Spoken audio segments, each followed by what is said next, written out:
Hello, can you hear me? I'm the first speaker and I would like to test if the audio works. Oh yes, it works amazing.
Good morning, everyone.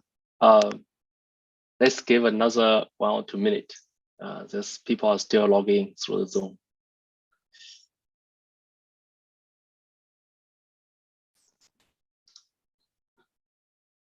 Hi.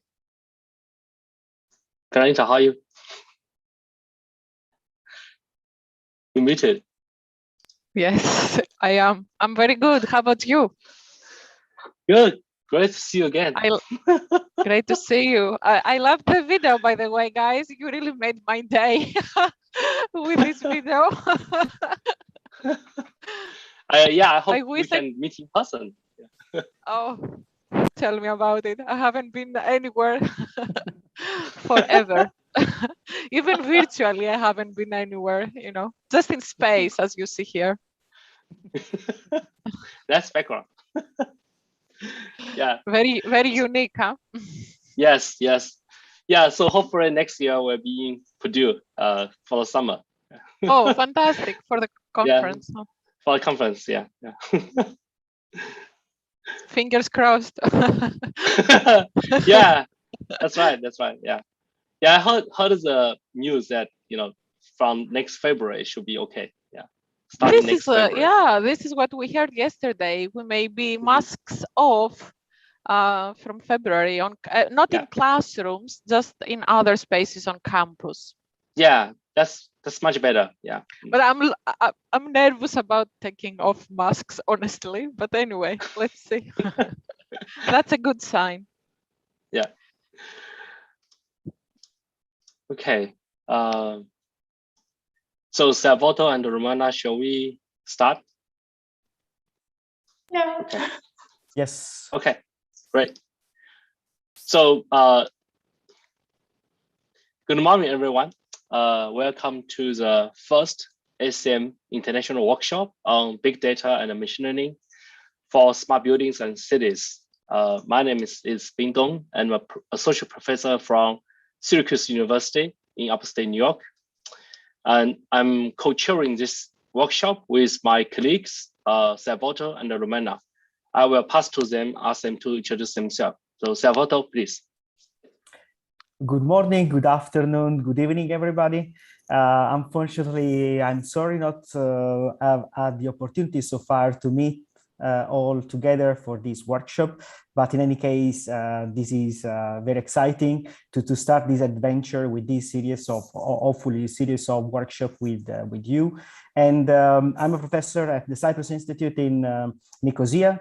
And I'm very excited to listen to your work and together advance in this field, try to really bring to a new level the wealth of data that we have and the kind of ambitions, motivation that each of you is putting in your work. Thank you so much. And I wish you a nice and productive workshop. Romana, please go ahead. So hello from my side as well. As being introduced me, I'm Romana Markovic. I'm a postdoc at KIT in Germany, and I am super happy to co-host this workshop together with Ping and Salvatore, and to have the opportunities to read all these amazing papers that have such a focus on machine learning and model predictive control, and I very look forward to the discussions. Yeah, thank you, Romana. Yeah, so the goal of this workshop is basically to discuss some open challenges of current, modeling control approaches in the building science and big data modeling paradigms that can be applied in building science, urban infrastructure data. So this workshop is part of the ACM 79 subtask 2 on data-driven occupant modeling strategies and also digital tools. We are very thankful for the support from ACM 79 working group. So now let me introduce our first keynote speaker, Professor Panyuta Kaurava from Purdue University.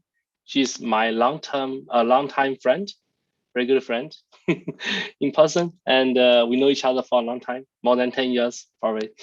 So her keynote title is User Interactive Systems for Smart Buildings and Connected Communities. So Professor Panyuta Kaurava is currently a Jack and a K Hockeyman Professor in Civil Engineering at Purdue University, and also affiliated with Ray Herrick Lab and the Center for High Performance Building. So Dr. Carva joined Purdue in 2009, and she is a founding member for the architecture engineering program within the School of Civil Engineering. And her research interests are broadly rich with high performance buildings and the smart building technologies. She has also more than 100 journal and conference papers, and she's received a 2014 WENSIG Research Excellence Award at Purdue, and also New Investigator Award from ASHRAE 2013, and serves as editor in Energy and Building Journal. So let's welcome Professor Carva.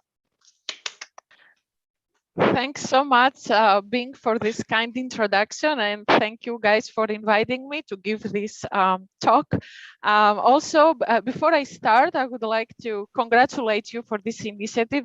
It's really nice to have people like you who get us together and give us this opportunity to talk about these exciting topics.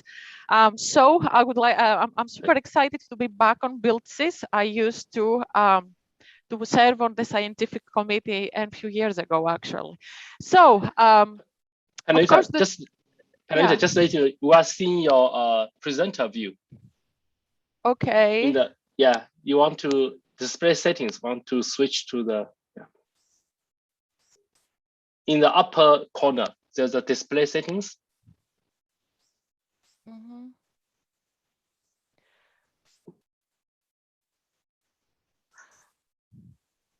You're talking in PowerPoint or in Zoom? Yeah, in the PowerPoint. Yeah. Okay. Want to try to put the full screen, and then I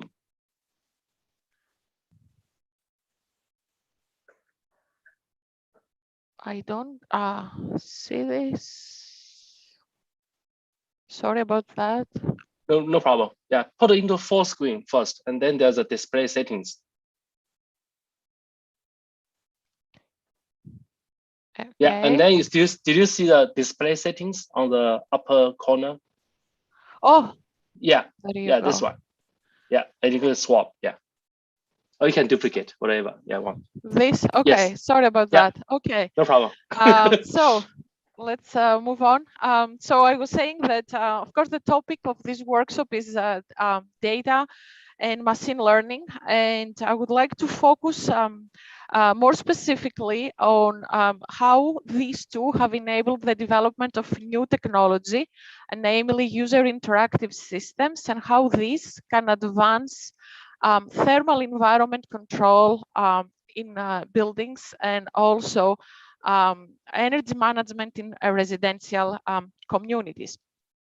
Before I start, I would like to say that the work I'm going to present has been a team effort, and would not have been possible without a really great team of colleagues from various disciplines, including machine learning, political science, communications, natural language processing, and I believe that this should be a trend in our field. That's why I'm highlighting.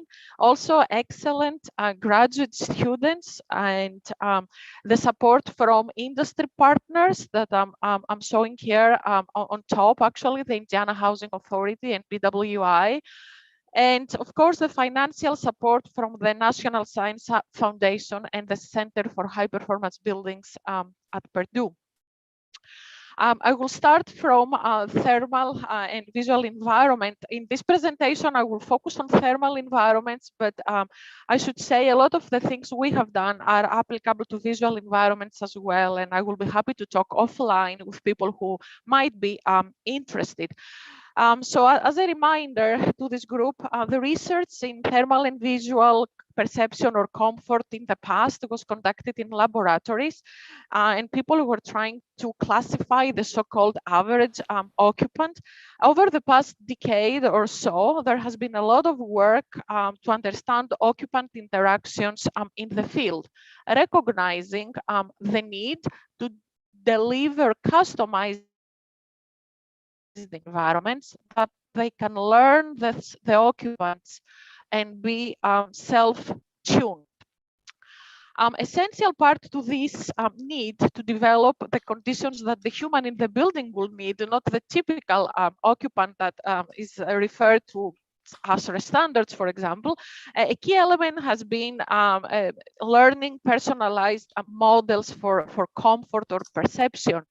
And there has been different modeling approaches that have been explored. And today we can say with confidence that we can learn humans.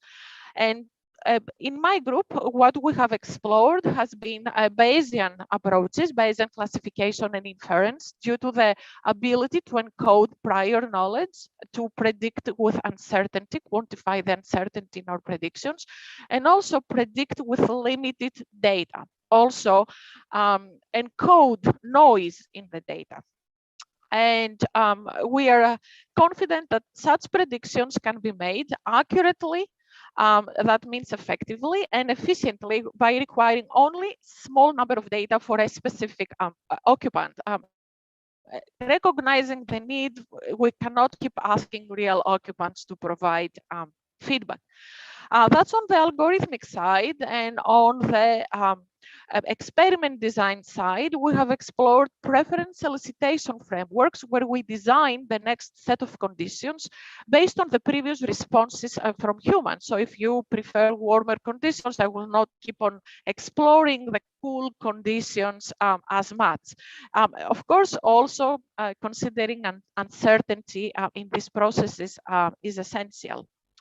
Now that we have this information on personalized comfort, we can combine with other pieces of information, such as weather forecast and a building model, to do what we call model predictive control. And again, people have explored this in simulations and in field or in lab demonstrations. Here I'm showing our field deployment of MPC with human in the loop. It is an open plan space at Herrick Building here at Purdue campus, where comfort is delivered using a hydronic cooling system here on the floor that has 8 individually controlled water loops. So we can deliver localized and customized thermal environment in the space. This experiment was conducted, obviously it's cooling over the summer. The advanced human in the loop controller was deployed for about 3 weeks. And in this, the evolution of personalized thermal preference models, online learning, and the delivery of thermal comfort conditions through model predictive control form a closed loop. And we compared the results with a baseline controller that we ran without the human in the loop, just MPC, and were able to demonstrate, as you see here, significant improvement in occupant satisfaction. There was a penalty in the energy that we saved. Our MPC obviously saved a bit more energy, about maybe 20% more, but maybe this is worth the satisfaction of the occupants. Then we developed a simulation framework by combining our low order building models, our model predictive controller, and this learning framework to develop an approach where people and users, this could be the occupant or the building manager, can actually trade off their energy or comfort priority by simply tuning one parameter in the controller. So this has been the big picture and successes that we have seen by work done in other groups as well. I think we're confident with regards to developing advanced controllers and learning humans. Now, how scalable the advanced controllers are, that's another topic of discussion that I'm not going to address here. I'll focus on the user side, and I would like to dive a little bit bigger and see how well we understand these user interactions we get from devices. Do we reveal causal effects, and how can we use this information to design actually effective user interfaces? I'll provide specific examples. For example, people have designed experiments to collect thermal preferences by having requested votes from the users, where people have to vote specific points in time, and also enabling participatory votes, where people would vote when they feel the need. Needless to say that such data can be biased, and as you can see here in the participatory setup, people never report satisfactory conditions.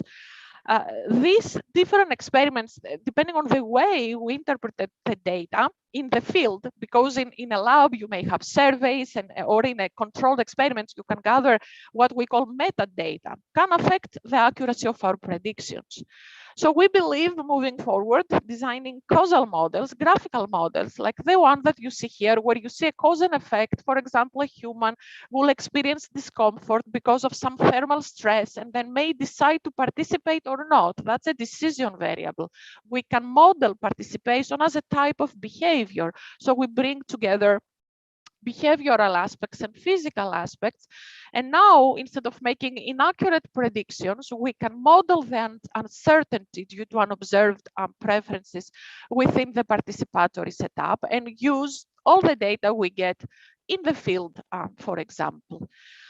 Other thoughts we gathered by deploying MPC, and this is an open plan, a space that we use, an actual space, like my office actually, at Herrick building, that we use as testbed. It's just one floor below, and we put human subjects there, and we can run some controlled experiments to gather some information that would be difficult maybe to collect in the field. So we deploy MPC, and we notice that people override MPC, selecting different set points. Here, particularly for summer, they did select higher set points, which increased the reheat energy use, and of course, reduced the energy savings we were estimating. So we thought that we were wondering, is this a habit changing the thermostat, or they actually think about it? And how can we make these interactions of humans with the thermostats, this is the interface, the thermostat we provide, a deliberate process? And we designed these two interfaces, and we deploy them in so-called setup 1 and setup 2. Setup 1, people can change the thermostat and they don't see any other information. And in setup 2, what they do is they actually see their optimal energy used from the MPC controller. This is the green bar, and the gray bar is the energy that they would consume if they change the set point. And as they move the set point, this energy bar would move, becoming lower. It cannot become lower unless they pick some unrealistic set points. It could become lower, or it could become higher. So this is what we tested, and we observed that actually humans in setup 2, test subjects in setup 2, were able to reduce energy consumption by about 20–30% compared to setup 1, while achieving satisfactory conditions in the thermal environment. So this specific interface that we designed worked for the specific human subject population and the specific experiment that we designed. And the idea here would be how we can develop some generalized approaches from this experiment that we can now bring into the field in some sort of online fashion learning. So we need a new modeling framework, and we thought that the utility theory is an appropriate framework for this. So essentially, this is a decision-making process where we believe that people are rational, and decision makers take action that returns the highest expected utility. And then if we learn these utilities, we might be able to predict future decisions by the humans in order to be able to incorporate this information into our building management system. So this is a generic example. Let's have Tom, who's in a building, and he may consider, or the you know, how comfortable he is and how much energy he wants to save. And this context could be different if you are paying for the bill, if you are not, if you are, you know, sensitive about the environment. But it's a personalized trade off that we might be able to sort of quantify and formulate. So in this experiment that I described earlier, what we did was, again, this graphical representation where we list this decision variable, which is the set point that people select.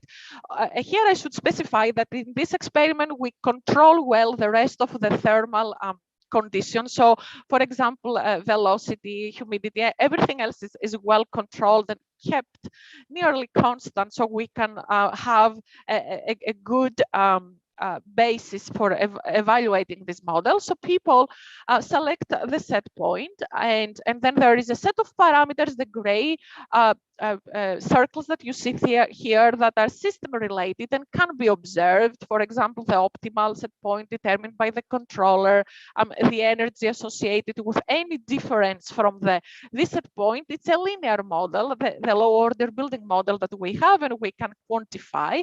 And then on the right hand side, we have these white circles, which are unobserved variables related to the humans.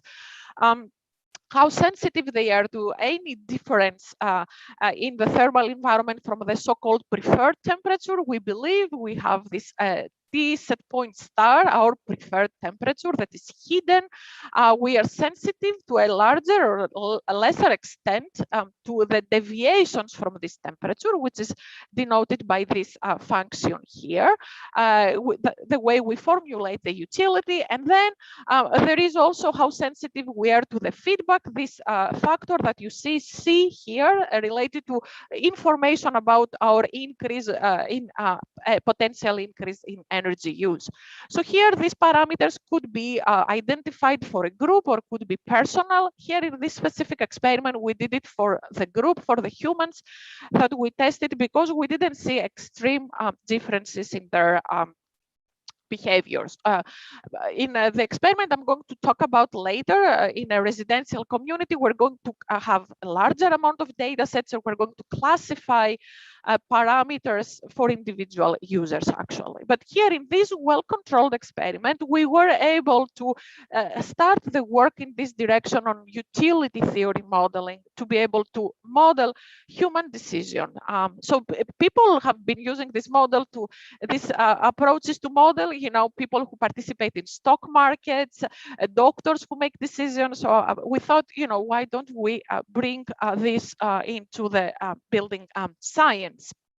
So we calibrated this model by using the measurements, and we are able now to have these utility functions for setup 1 and setup 2, and we are able to use these to sort of make predictions, assuming that this is extendable to other spaces and other buildings. Of course, we need way more work to say that this is the case, but we saw the direction towards we think we can move in order to design interfaces and to model human decision making in building science. Now, with this in mind, I would like to sort of move into a relatively different context, which is residential communities. And I would like to talk about how we can leverage data and advances in machine learning in order to develop new energy analytic frameworks, and more specifically resident engagement technology. Here in this focus, to keep my presentation short, I'm not going to discuss our work on energy analytics in detail, but I will focus rather focus on the resident engagement technology, as I believe is more unique. Let's see. So I will talk about our field study first. So we have conducted experiments over the past 4 years in 2 affordable housing communities, nearly 100 households, in 2 cities in Indiana, in Indianapolis and Fort Wayne. This has been done in collaboration with the Indiana Housing Authority and also a very progressive building developer, BWI. in this, these are multi-unit buildings. We have installed smart thermostats and smart sub-circuit power meters, and also a smart resident technology. Before intervention, before talking about resident technology, we collected what we call baseline data, which is very, very significant, to observe the baseline behavior of our population. So these are data for the end use of energy in the apartments. The apartments have distributed systems. They have heat pumps for heating and cooling. Each apartment has its own heat pump. So we see that heating and cooling, which is the red color here, is a significant part of the energy use. Although this is a relatively new apartment building, it was retrofitted just before we ran the experiments, and it's about, on average, in this year that we did this experiment, I believe it was 2018, about 56%, but there is very big variation among apartments. And that is, of course, because of, regardless of the fact that the year of construction is the same, the building and weather is the same, and the HVAC type is the same. We found this really interesting at the beginning, and honestly, we did not anticipate such big differences.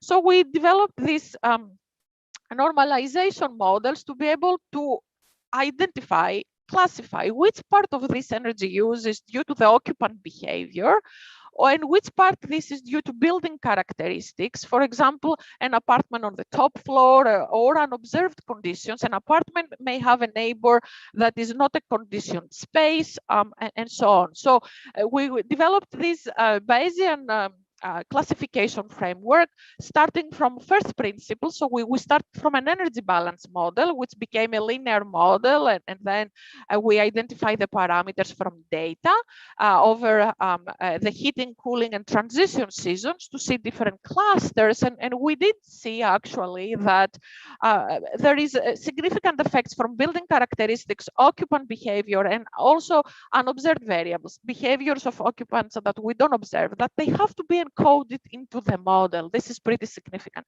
I don't present details about this model here, but we have published papers, also models that are predictive, so we can run counterfactual scenarios based on state space representation. These models are encoded in our smart resident technology.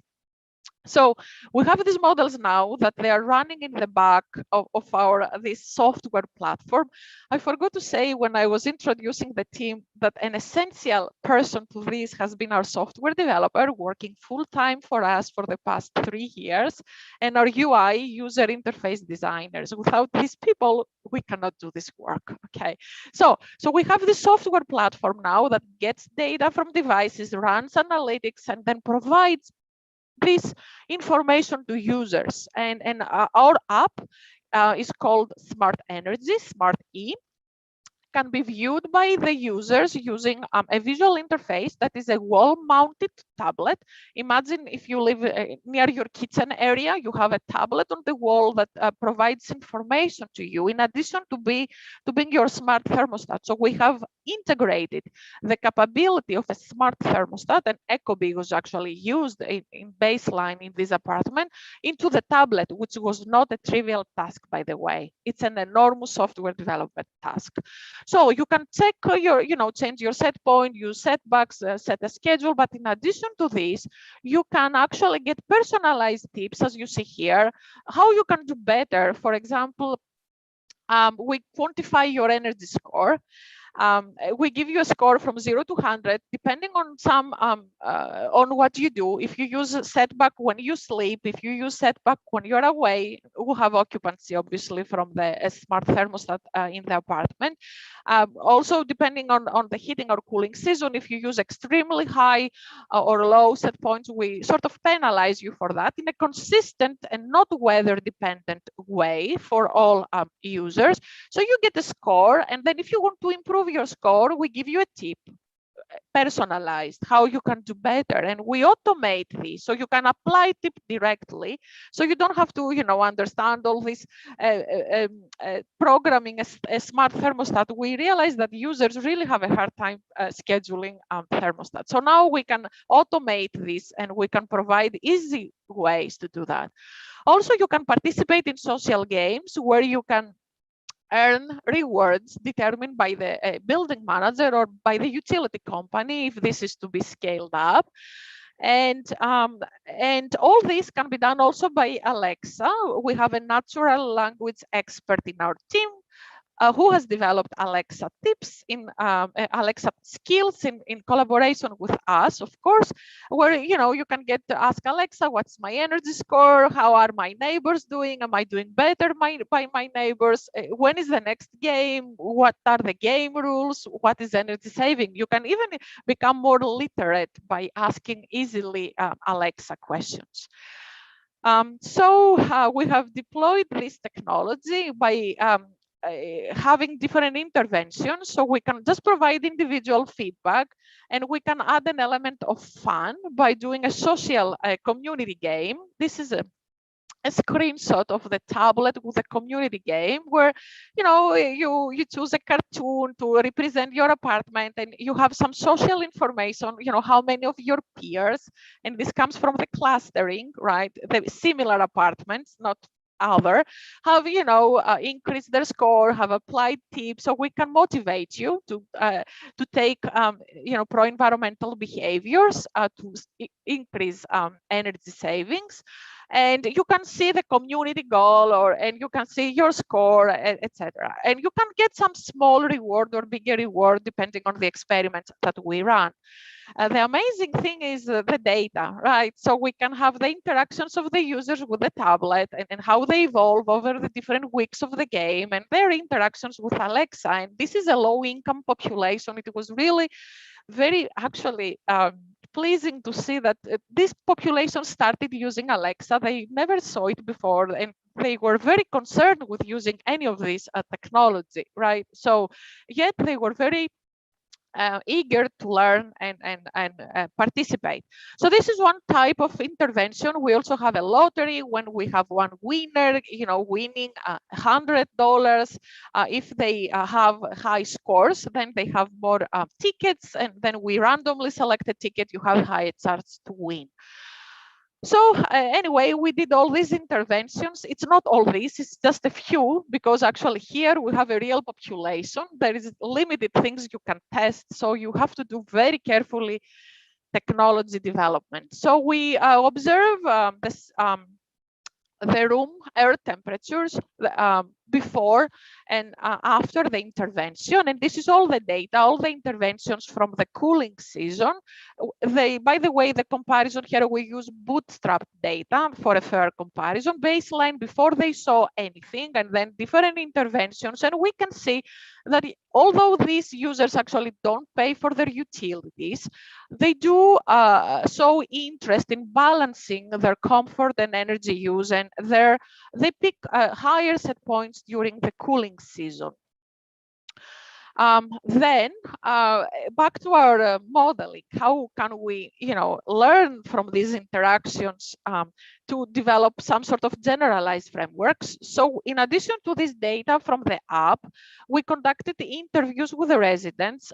We have our user expert in the team that can design and conduct these interviews very effectively. So we can learn how people think, what are their priorities in making these decisions. People did mention comfort and did mention they're interested in feedback. They do understand if they pick a higher temperature, in the summer, for example, they have a higher ECB, higher score, but they don't want to violate comfort too much. They understand these trade-offs. So we developed this utility function now that consists of their thermal comfort deliberations. And this is this concave function that we believe if people are far away from their, the utility has a maximum when they are at the temperature they really prefer, which is hidden.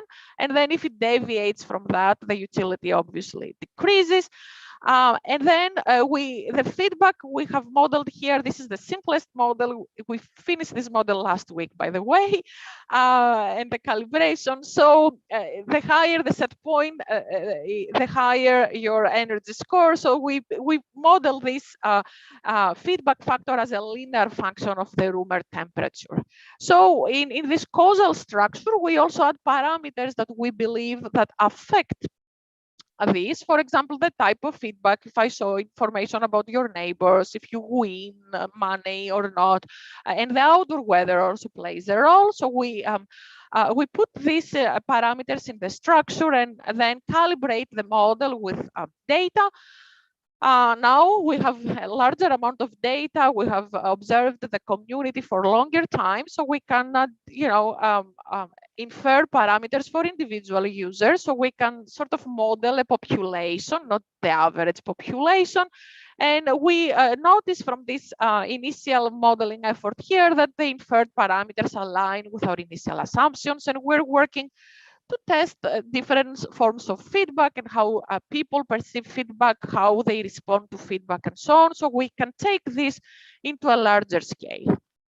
Moving forward, we saw the importance of data. I think data, I tell my students that what they have in their hands is gold, right? Data from the field specifically is gold, and we learn so much from the data, but also from the ability to interact with residents. These modeling frameworks seem to be promising, and we would like to try different space and time scales. So the models we calibrate for feedback, we use averages for week. Can we do shorter term, longer term, and can we do communities, cities?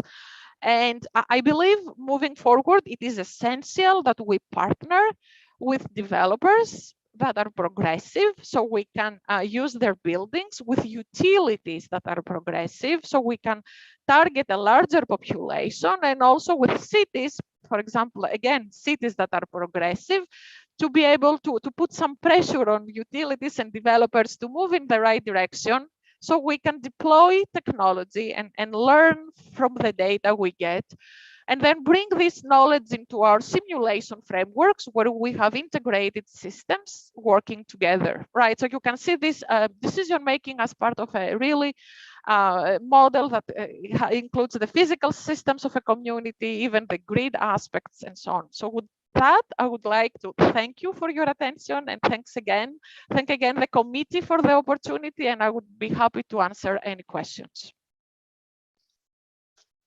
Thank you, Professor Pranuta. That's great talk. Yeah, it's amazing. It's amazing work. I know a little bit 3 years ago, but it's amazing. Yeah. Yeah. Thank you. Oh, it's very eye-open. It's amazing. Thank you. I have a lot of questions, but I want to open the floor to others to ask first. Yeah. Sure. So, any questions from the audience? Should I be checking the YouTube when Salvatore is black?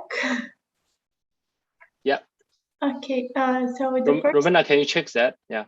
Yes, the first question comes from Ryan Borison from ABP from the YouTube channel, and the question is, what is the data used to generate personalized tips? Okay, good. These are the data we get from the devices in every apartment. Specifically, we have data from the energy meter, from the smart thermostat, which includes the set point they pick and their occupancy. And we use this data to identify, and there we use a set of rules. This is not an automated model, by the way. That's a good question. We have if-then rules where we consider a few cases to develop these tips. So we use data from the energy meter and a model, and now we can classify the apartment if it is a high energy user or not by comparing with peers, and specifically knowing the occupancy from the occupancy sensor. Also, we can infer some occupancy to confirm the sensor. We can use our power meter, which is disaggregated.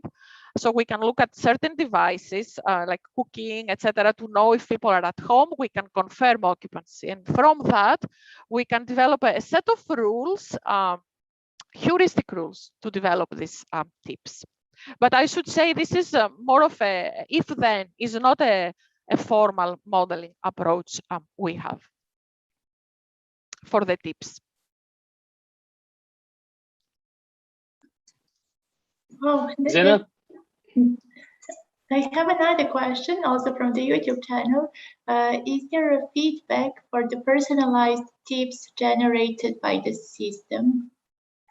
I believe it refers to if occupants can give their feedback about the tips. Oh, that's very interesting. Actually, not in the current version of the app, but it's something we have been discussing about giving opportunity to humans to give feedback back through the app. We do have the ability to do it. We didn't implement it. We were worried that this might not be a tech-savvy community to be able to do that. Even we talked about having users communicate with their peers, etc., through the app. All this is great. You have to think about the target population. This is a really low-tech population, and we did the first step. For other users, this would, I think, work really nicely to get the user feedback and personalize the app further, because right now the tips are personalized and the information, of course, that you get it's personalized. How many are your peers and what they did, but not everything is personalized. But these are really nice questions.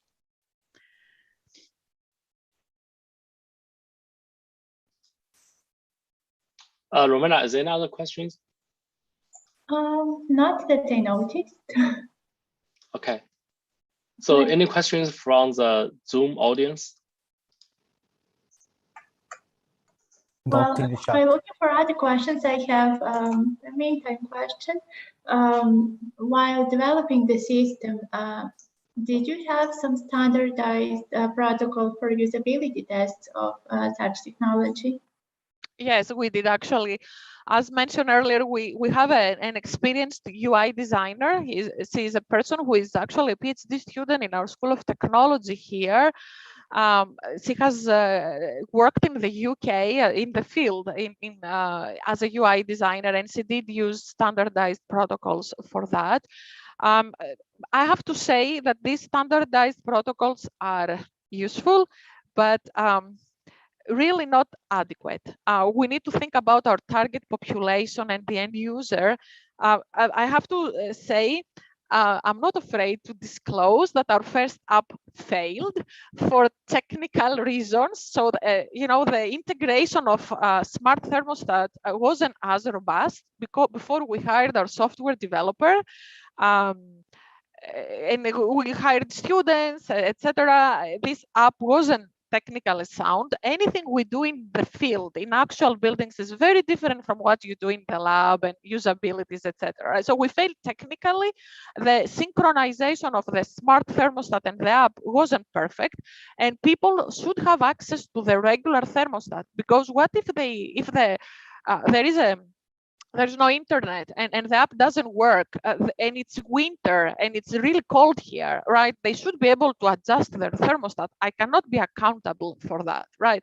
So initially we had some synchronization issues, and also in terms of usability, our first app, although we did interviews with the specific population, a subset, with the facility managers, they are very excited about this project. Still, it wasn't as exciting and as clear for the users. So standard usability test is an initial step in the direction. Working with the actual population is very important. Yeah, thank you. Watching at the time, I think I will have to stop here. Thank you again. Thanks again. Yeah. I really appreciate it. Good to see you I again. think we need time for a very last question from Clayton, Clayton Miller, because it was Okay. posted on YouTube and in Slack channel. Okay. So one last question. Very last question. There is a lot of discussion on the new normal, where the people are more flexible in where and when they spend time working. Does this also shift the impact of the type of the research? I copied it in the chat as well. Yes, absolutely. I think that does change the research we do. I think that also, I've been thinking about that. It's a great question, Craig. So it puts some pressure on facility managers to really attract, if they want people to go in their offices, right? They should make their offices attractive, and they should provide environments that are exciting for the users. That's one thing. And if people choose to work from home, also we need to think about homes in a different way. And that's another project I've been working on that I didn't talk about here, because you know, homes, you may have someone sleeping in the bedroom, someone working in an office, and then we have one central system. I think we need to move towards decentralized systems for home environments as well.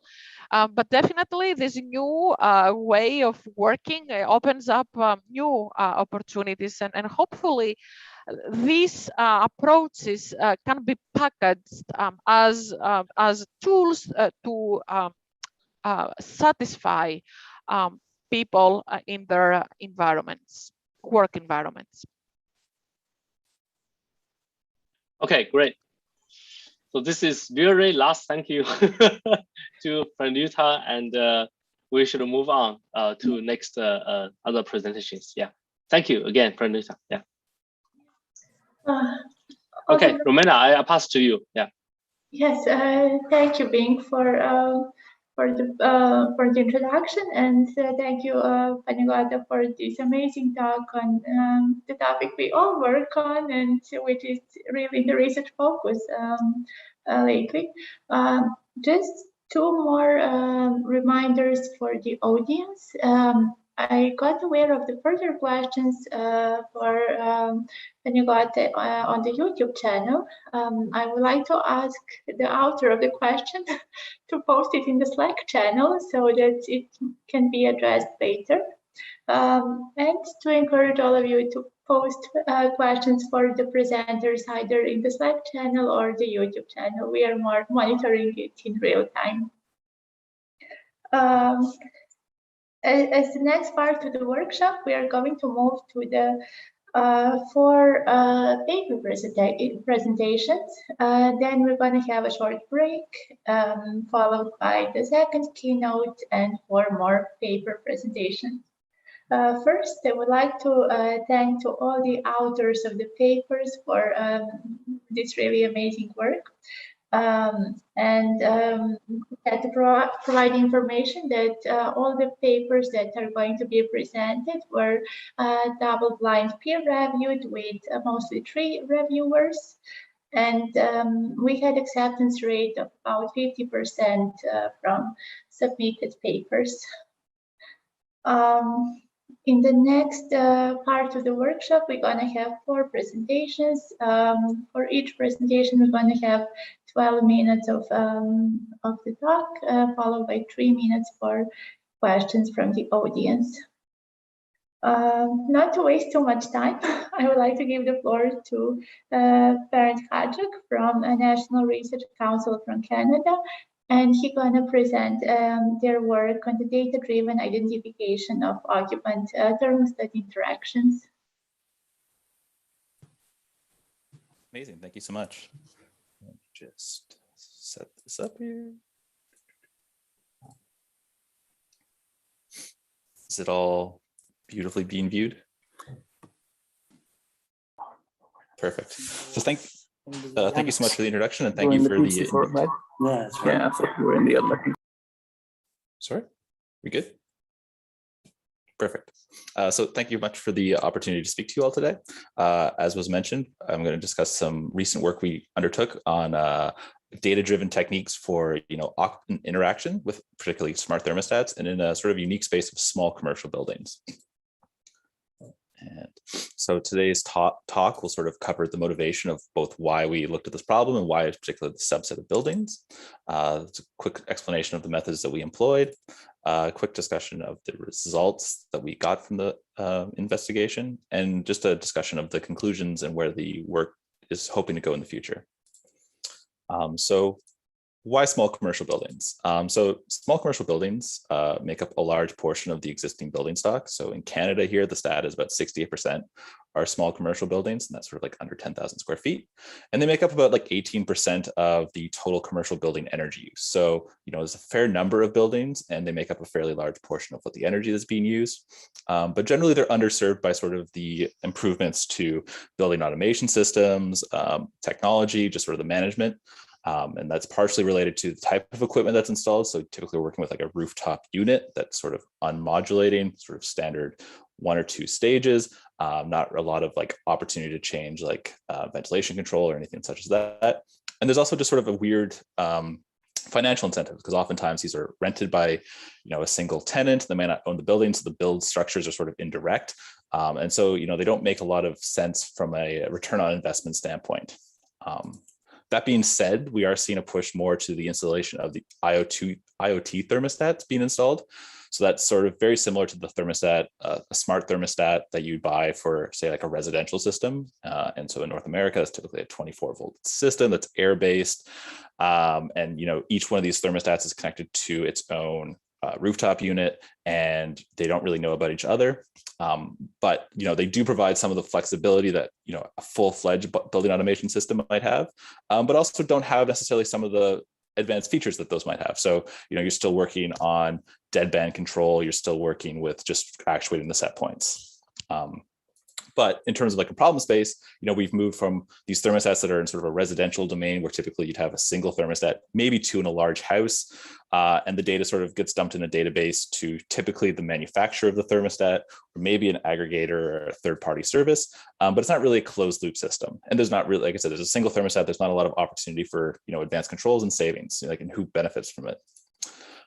In the small commercial building space, now we have a set of thermostats that might be managed in a single building. So for example, you might have 3 rooftop units that have no idea about each other. But if you're paying the bills to 3 rooftop units now, that is a bigger cost. But again, the data is sort of getting dumped and it's not sort of hard to leverage. What we're seeing as well is that now, portfolio managers are sort of lumping together a bunch of these buildings. So, if you have a chain of something, or, you might run multiple locations, now you're not just worried about like a couple thermostats, you're worrying about, lots of thermostats. So the energy implications are larger, the opportunities are bigger, and you're looking for strategies to how to, save money, improve resiliency, and really just sort of deliver more services with these devices. But like I said, they're still sort of based in sort of the residential domain. So, they are still able to be overridden by an occupant at any point at any given time. So, that's sometimes referred to as a hold, but it's essentially going up to the thermostat and making a manual adjustment to the set points because the interior and indoor conditions are not, you're not happy with them. Something's wrong. You're not, the temperature's not great. And this has a lot of implications if you're then trying to like overlay, an optimization of something, now all of a sudden you're locked out of this device. And so we were, looking at this portfolio of buildings, and sort of a little bit of a precursor to what we'll see later. So if you look at every hour over this 12-month period, we looked at the fraction of buildings in the portfolio that had at least one thermostat being overridden. And we see, at the worst case, it's up to like 50% of the buildings have at least one device that, is essentially unreachable to whatever sort of control optimization or, any sort of program you might be trying to roll out, which is a problem if you're trying to like, get more advanced. Just at this high level, we do start to see some trends, business hours sort of seem like when all the holds are happening, and that makes sense. There's not a lot of people walking around a building in the middle of the night, maybe the occasional staff.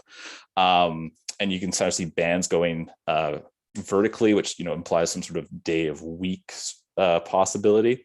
But, maybe we can do better and not just sort of build, a very broad class of like, hey, all the holds happen during business hours. That's not really useful to a program designer. So the objective we really came up with was, could we predict the fraction of this portfolio with an override at any hour? So, if I had all my hours, could I, in the middle of November, tell you how many overrides I think will be, like how many buildings will have a problem for me? And I say a problem in terms of like an objective problem. So, if I wanted to do a demand response event, could I predict how many, overrides that might occur there? That's going to make my, yield much lower. But also we were interested in knowing what features are strong predictors of this, because then we can design potentially, ways to mitigate it. We could also predict using it, and maybe solve this problem as we go. So in terms of method, the data set we had was 250 buildings, all located in Ontario, all managed by a single portfolio manager, and all in sort of the same service, like all being used by the same sort of thing. That worked out to about 621 thermostats, and that worked out to about 5.4 million thermostat hours. So, a fair bit of data that, we potentially could build with. So in terms of data processing, where we did was we started with a portfolio of all this data. We then looked at the individual buildings and all the thermostats that might be in a single building. And because this data was event-based, so each thermostat was sort of logging at a different time, we then sort of aggregated it all to an hourly value. So we were looking at things like the average indoor air temperature in the building, the extremes, the maxes, the mins, sort of the tail size, the 90th and 10th percentiles. And that was sort of done for every building. When we could aggregate that all into a single data set for the portfolio. So essentially we're left with 8,760 hours of data for all our features. And we came up with about 42 features in the end. And really we were hoping to dwindle that down to like just the key ones. And that was the data set that we used for, all our testing. So we sort of came up with a couple models. The first was just a baseline, just to understand how good we were doing. So in that case, it was sort of alluding to that first image of the business hours read overlaid, was just, based on the day of the week and the hour of the day, what was sort of the average fraction in an override, and see how predictive that would be. We did try a bunch of different other machine learning models. Given that their size of our data set wasn't huge, because we sort of built like an hourly feature only for a year, we know some of the bigger, strong, more data intensive models weren't appropriate. Random forest gave us the ability to go nonlinear. It meant we didn't have to encode features particularly. So it had a lot of nice properties. And then of course we could, properly train it and do hyperparameter tuning with the data set we had. So like I said, we did have to do hyperparameter tuning for the random forest. In this case, we did a time series CV split. So keeping the sequentialness of the data, not just mixing it up altogether. So we split out a test set, which was sort of the last month of data, and then did a 5-fold validation, always keeping the data sequentially and adding it to it. So it was good, on a period of data, the performance would be measured, not just on an assortment of data. In terms of actual results, for feature importance, we looked at SHAP values. So like I said, there was 42 features. We found after about 5, it really dropped off. And there were some interesting observations here. The first is that the most sort of impactful feature appeared to be the override fraction. So how many overrides did you have in the previous time step? So we'll see here that, when you had a really high value in that, so a high number of overrides, we would predict another hours, like the preceding hours would be high again. So that just sort of infers that, it's a sticky state, and that makes sense. There's not really a mechanism to drop you out of overrides. In terms of as like a prediction over like time horizon, it does mean that, you might have to chain the predictions together to understand what's going on. The other interesting thing to see here was that the previous set points were impactful. And that's, interesting to see because, like I said earlier, set points are sort of the only thing we get to play with potentially as it's the sort of the easiest mechanism to control these thermostats. We see that they're also sort of opposite effects, sort of by the blue and the reds. And so, what we would take from that is if we had, a cold cooling set point in the previous time step, in the next period, we might expect to see a higher rate of holds, which is interesting. And then of course, hour of day is also an interesting feature because we saw such a strong, impact of at least like a period of the day where a high number of holds occurred. In terms of our model's ability to actually predict, so this was our testing data as actual measurements, so the fraction of overrides or buildings in an override. We see that the baseline, generally performs pretty well, but there's some obvious, cases where it doesn't. So for here, for example, there was no overrides. The baseline's not, high as 20%.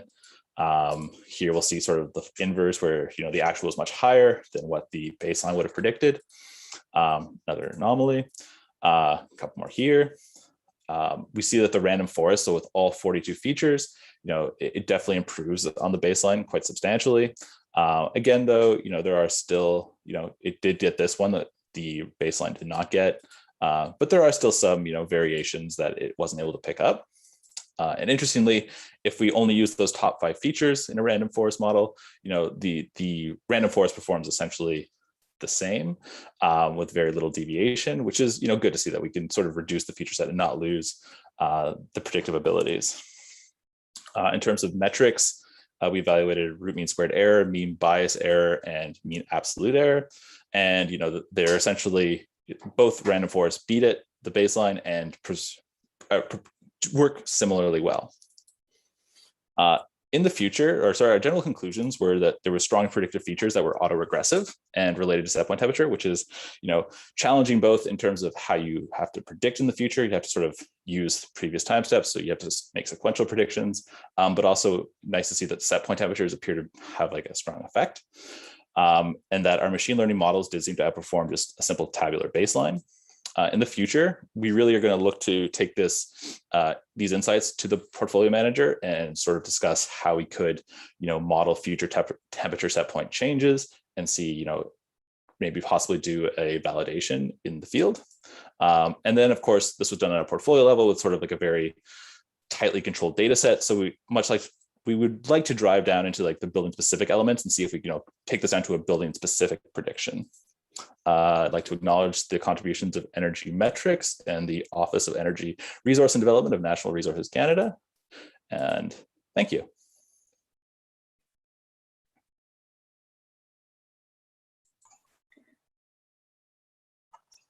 Yes, thank you for the super exciting talk on the thermostat overrides.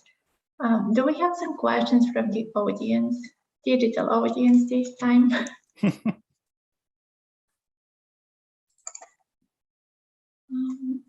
I cannot Not yet find. from YouTube. I also don't have any questions on Slack so far, but I have a question that I'm curious about because it's also quite in the focus of my work, considering that, so when we work on machine learning for the building energy modeling, we kind of hope to have some feature engineering framework we can apply to all the buildings and to have similar features every time. But considering that even with kind of doable and such a data set with a few hundreds of buildings, we have such a number of features. Does it, is there benefit in some extensive feature engineering to take it as the research direction? That's an excellent question. And I mean, it's one thing I always sort of tackle with anytime I try to do like a machine learning model with anything is you sort of hope you can like lean on something that says like, oh, these are really good features to use for X problem, whether it's occupancy prediction or whatever. I think there's a level to it where I think there are certain core features which will be useful all the time. And I think, ensuring that all the buildings we give you those would be really great. But I think there's just so many variants in sensors, resolution, where they're installed, that I think it's probably difficult to fully remove some level of feature engineering, or at least some sort of, check or validation that what you're doing is not there. Because I think it's just, there's too much variation to say that like we can just go on this and this will be fine.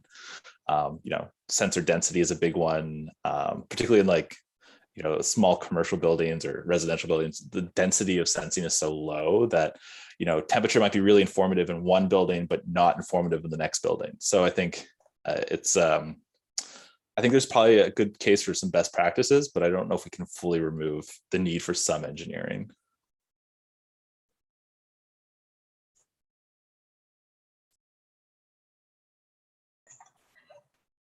Thanks for the reply. And I must say, I really share the opinion on that topic.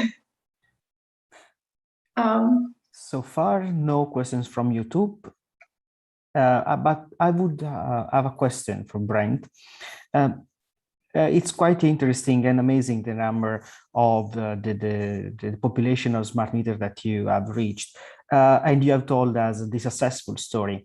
On the other side, I would like to ask, which kind of problem did you have in orchestrating this kind of large experiment, and how did you sort it out?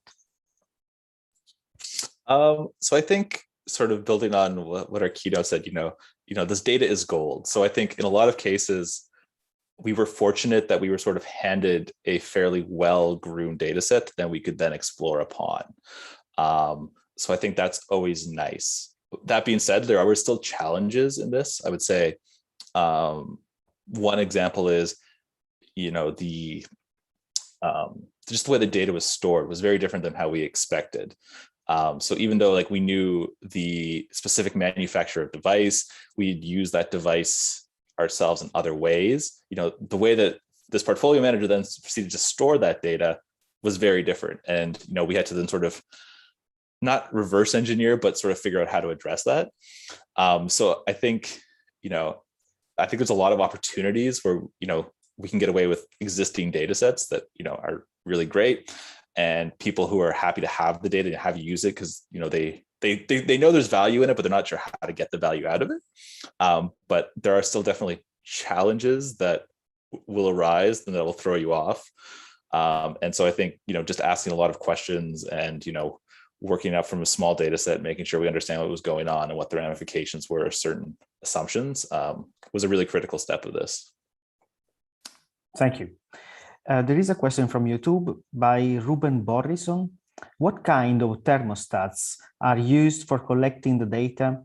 Are these room level or building level? So they are, like I said, they're a residential grade thermostat, though. So it would be similar to like a Nest or an Ecobee. So 24-volt controlling. It depends on how the building is set up. So it's sort of like multi-zone control. So not every individual office would have its own thermostat, but you would potentially be within your building, or you would own like 3 zones or 4 zones, and they would all sort of be operated by their own individual thermostat. So from like a usability or whatever, it's kind of interesting because, it's both somewhat a combination of individualized climate control where, someone's office might just have the thermostat, so they sort of own it, but it could also just be a thermostat that's in a hallway. And so anyone who passes by could theoretically make an adjustment as well. Thank you.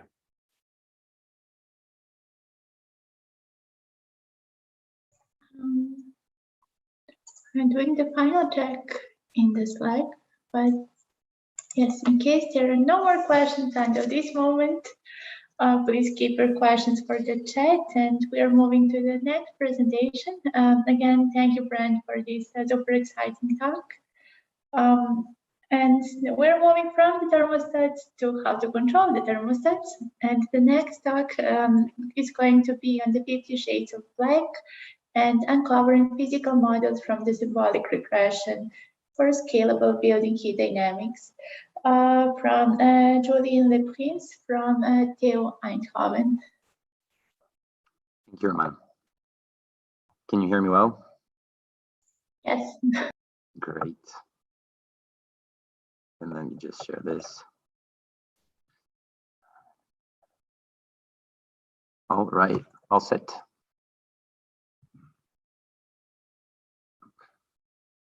Okay, hello everyone. My name is Julien Leprince. It's a pleasure for me to be here in person, actually. Today I'll be talking about uncovering physical models from symbolic regression, as you just mentioned, for scalable building heat dynamics. This was the work that was carried out in collaboration with Professor Clayton Miller and Dr. Mario Frey at NUS. And we had Professor Henrik Madsen collaborating from DTU and Professor Wim Zeiler as my promoter at TUE.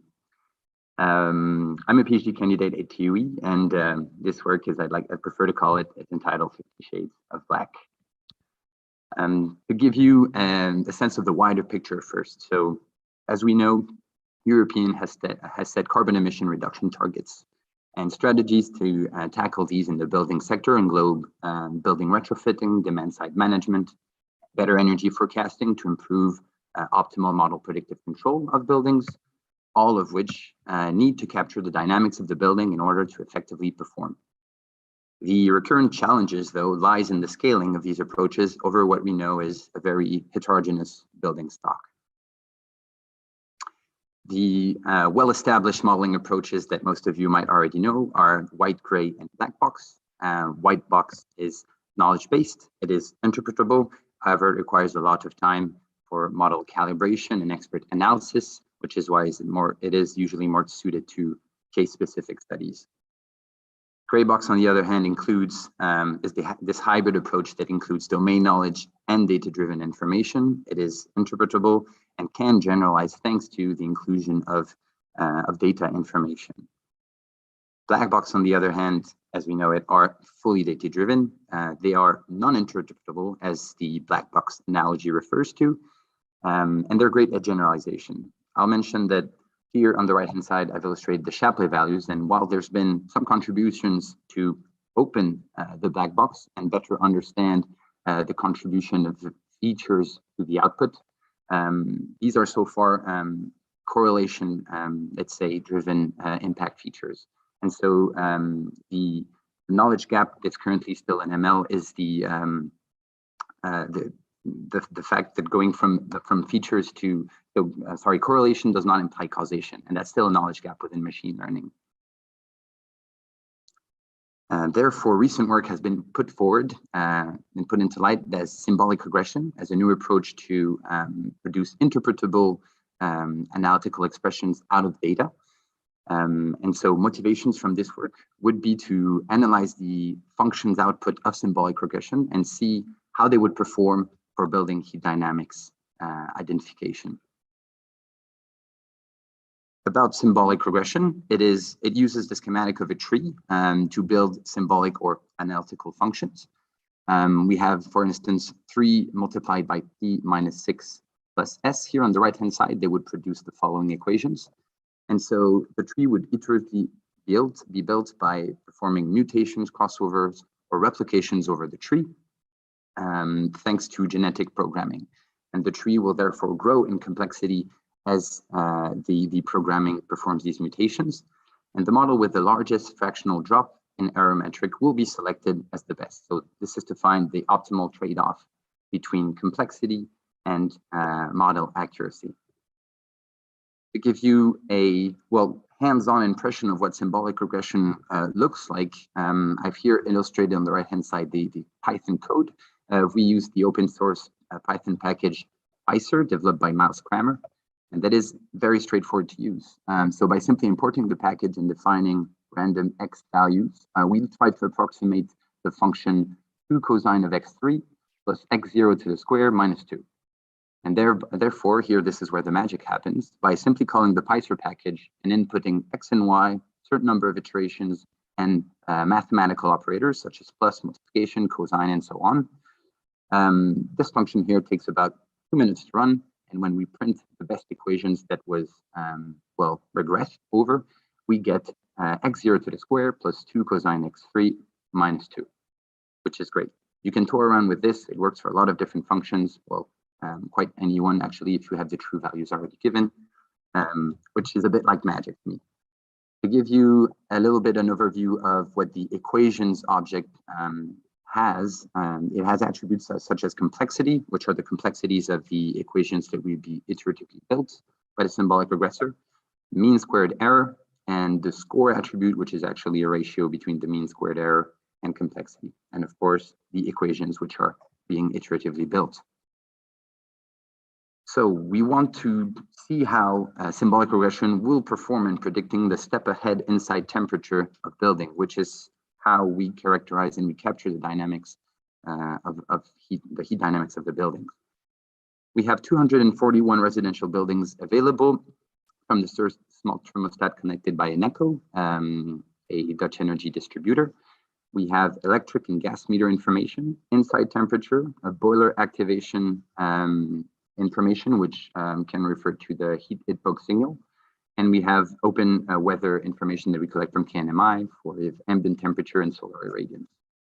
We resample this information to a 15 minutes time interval, which is the information that we have available for the indoor temperature. This is the coarsest resolutions that you could use to characterize heat dynamics of the building. This was the one that we had available here. The more appropriate resolutions would be typically 1 to 5 minutes resolution. However, this is sufficient to capture the heat dynamics of buildings.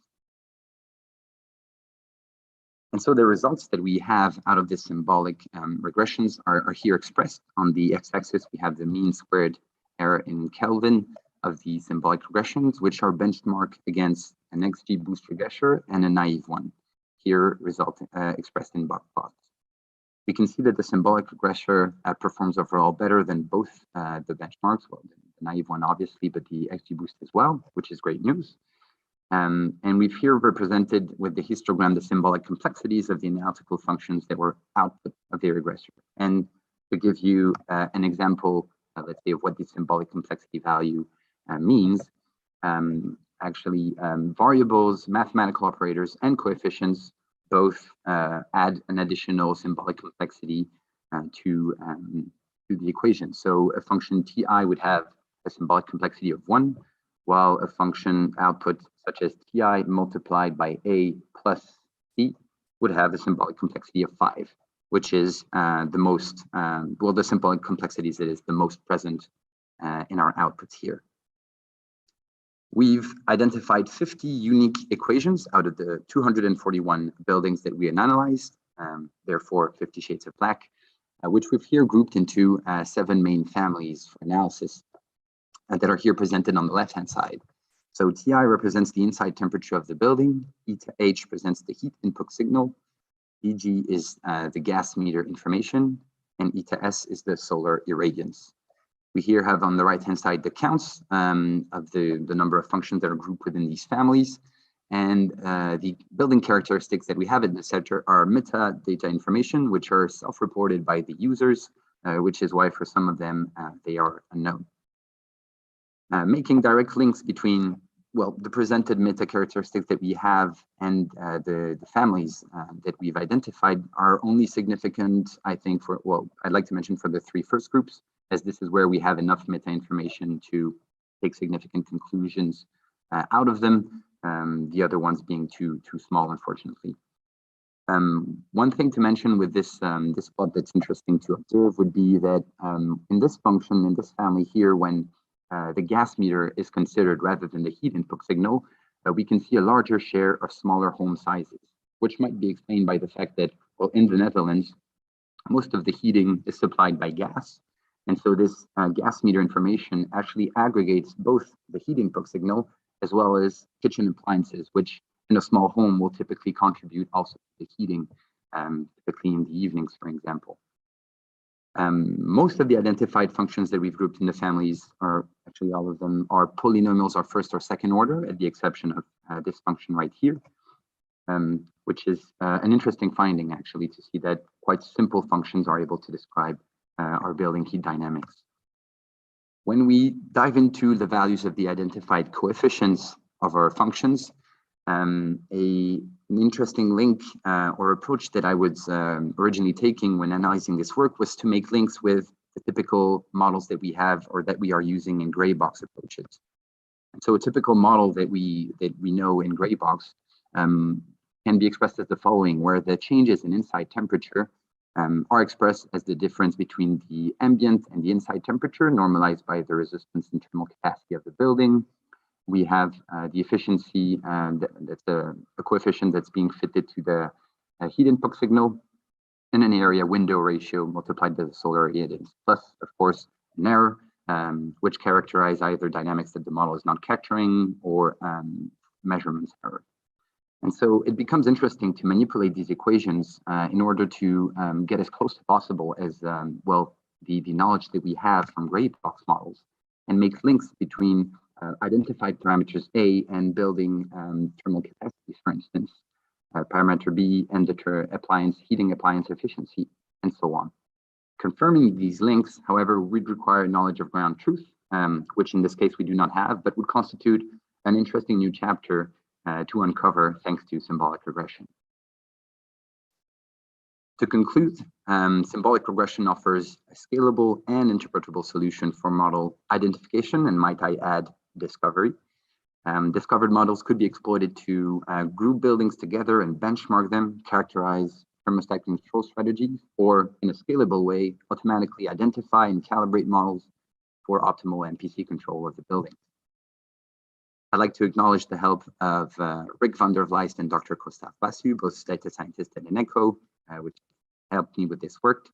And I hope this presentation has tickled your curiosity into what symbolic regression could propose to the building sector. Thank you very much.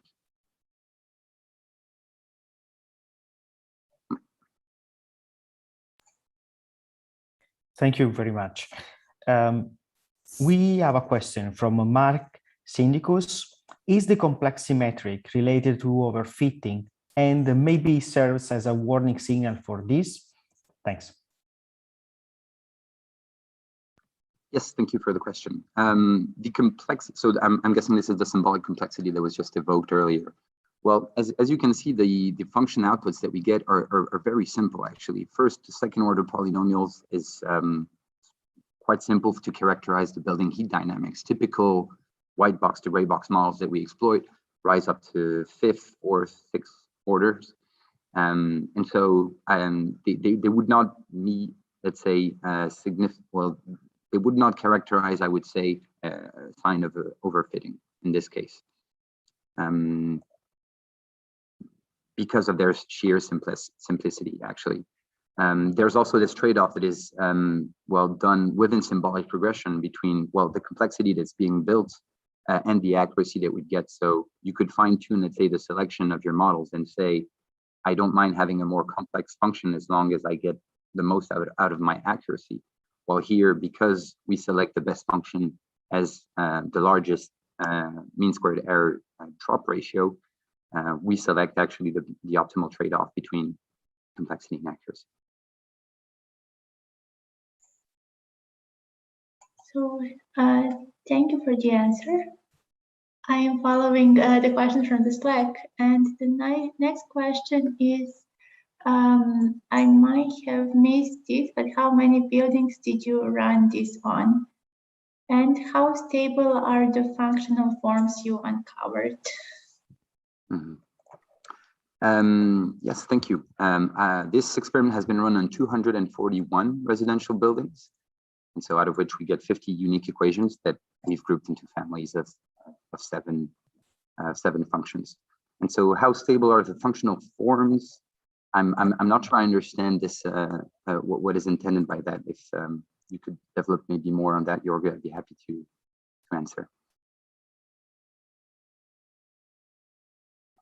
I just I hope so the next question is pasted in the chat. I'm sorry, I'm overwhelmed by a large number of questions at the same time.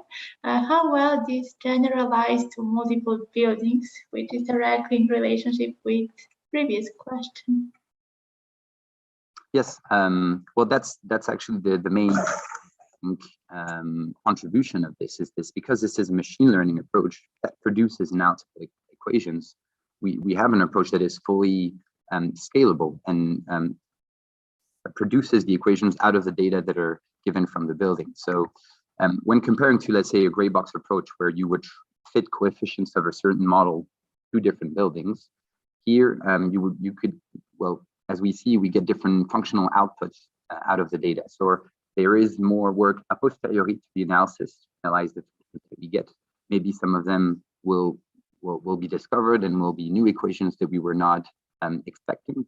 And so in that sense, there is expert analysis that needs to be done a posteriori, which is, well, needs to be, I think, verified. But this is, to me at least, a very valuable output out of a machine learning approach where we have analytical functions that we can interpret and then verify or understand why the machine learning is producing this or this result.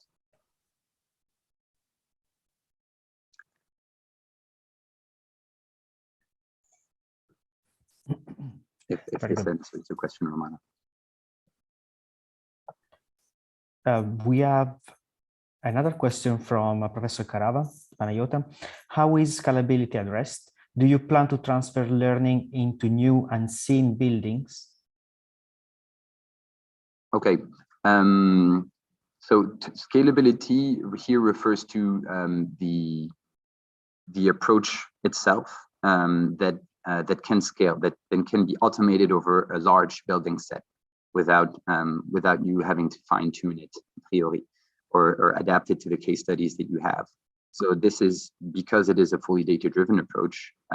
By nature, it could scale and will output the function out of the data that it has. Concerning transfer learning here, I guess that could be interesting to observe indeed in cases, for instance, where we would have little information from one building to the next. And then when knowing if a new building that we have little information on could be fitted thanks to, well, functions that were used or fitted on similar buildings. Yes.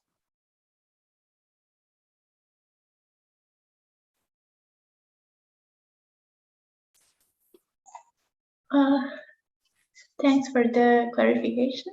And I am doing the final check in the Slack since we are running a bit after the schedule. No questions in the last few minutes. So again, Julian, thank you for this amazing talk. I'm sorry to interrupt. I just had one clarifying question. So I had asked the question earlier about the stability of the functional forms. And I guess my question is, are you seeing the same stability in the coefficients for these functional forms? It seems like they're somewhat stable. I mean, you have a fairly large number of residential buildings that you've tried this on, and it seems to have reduced to a set of 7 functional forms.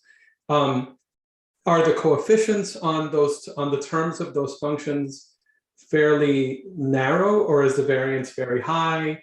And how do you expect that this would generalize to, say, commercial buildings? And also, I think a third question would be, do you think it's is it because the schedules or the uses, or what do you think is the reason for only 7?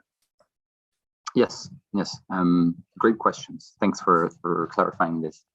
Well, this work is really actually just diving the tiptoe into this pool of what symbolic regression could offer for building modeling, right? Of course. So further analysis into actually what characteristics, let's say, have grouped buildings into certain family types would be indeed very interesting. We could look into the input data and see if particular ranges or schedules drive these together.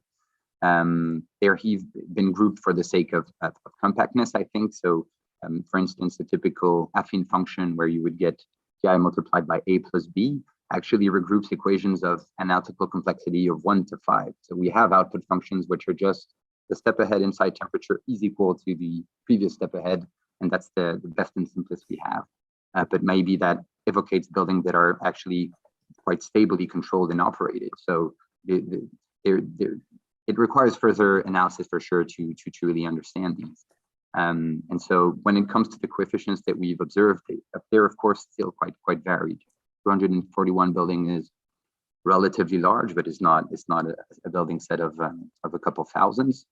And so I think maybe also comparing the outputs of this analysis to maybe gray box approaches or a domain that has been more well established might be something that is interesting as well to confirm or not, let's say, whether the coefficients that are identified correspond to this or that characteristics and how they relate to building grouping. Thanks for that. Very interesting work. Thank you very much.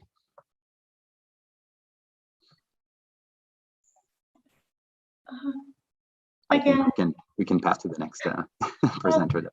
I think there are many questions that are left in the air, so this is a highly relevant topic to be addressed. Unfortunately, I have to be the bad guy here and to introduce the next paper to follow the schedule. The next paper is on the application of occupant behavior prediction models for the analysis of big data. this time again in residential context, and it's going to be presented by Eugen Mo from University of North Florida. All right, okay. Good morning, everyone. So it's my turn, okay. My name is Yoonjung Leah Mo, an assistant professor from Construction Management Department at University of North Florida. And Dr. Dong Zhao from Michigan State University, he is a co-author of this paper. And today I'll present about our paper, Application of Occupant Behavior Prediction Model on Residential Big Data Analysis.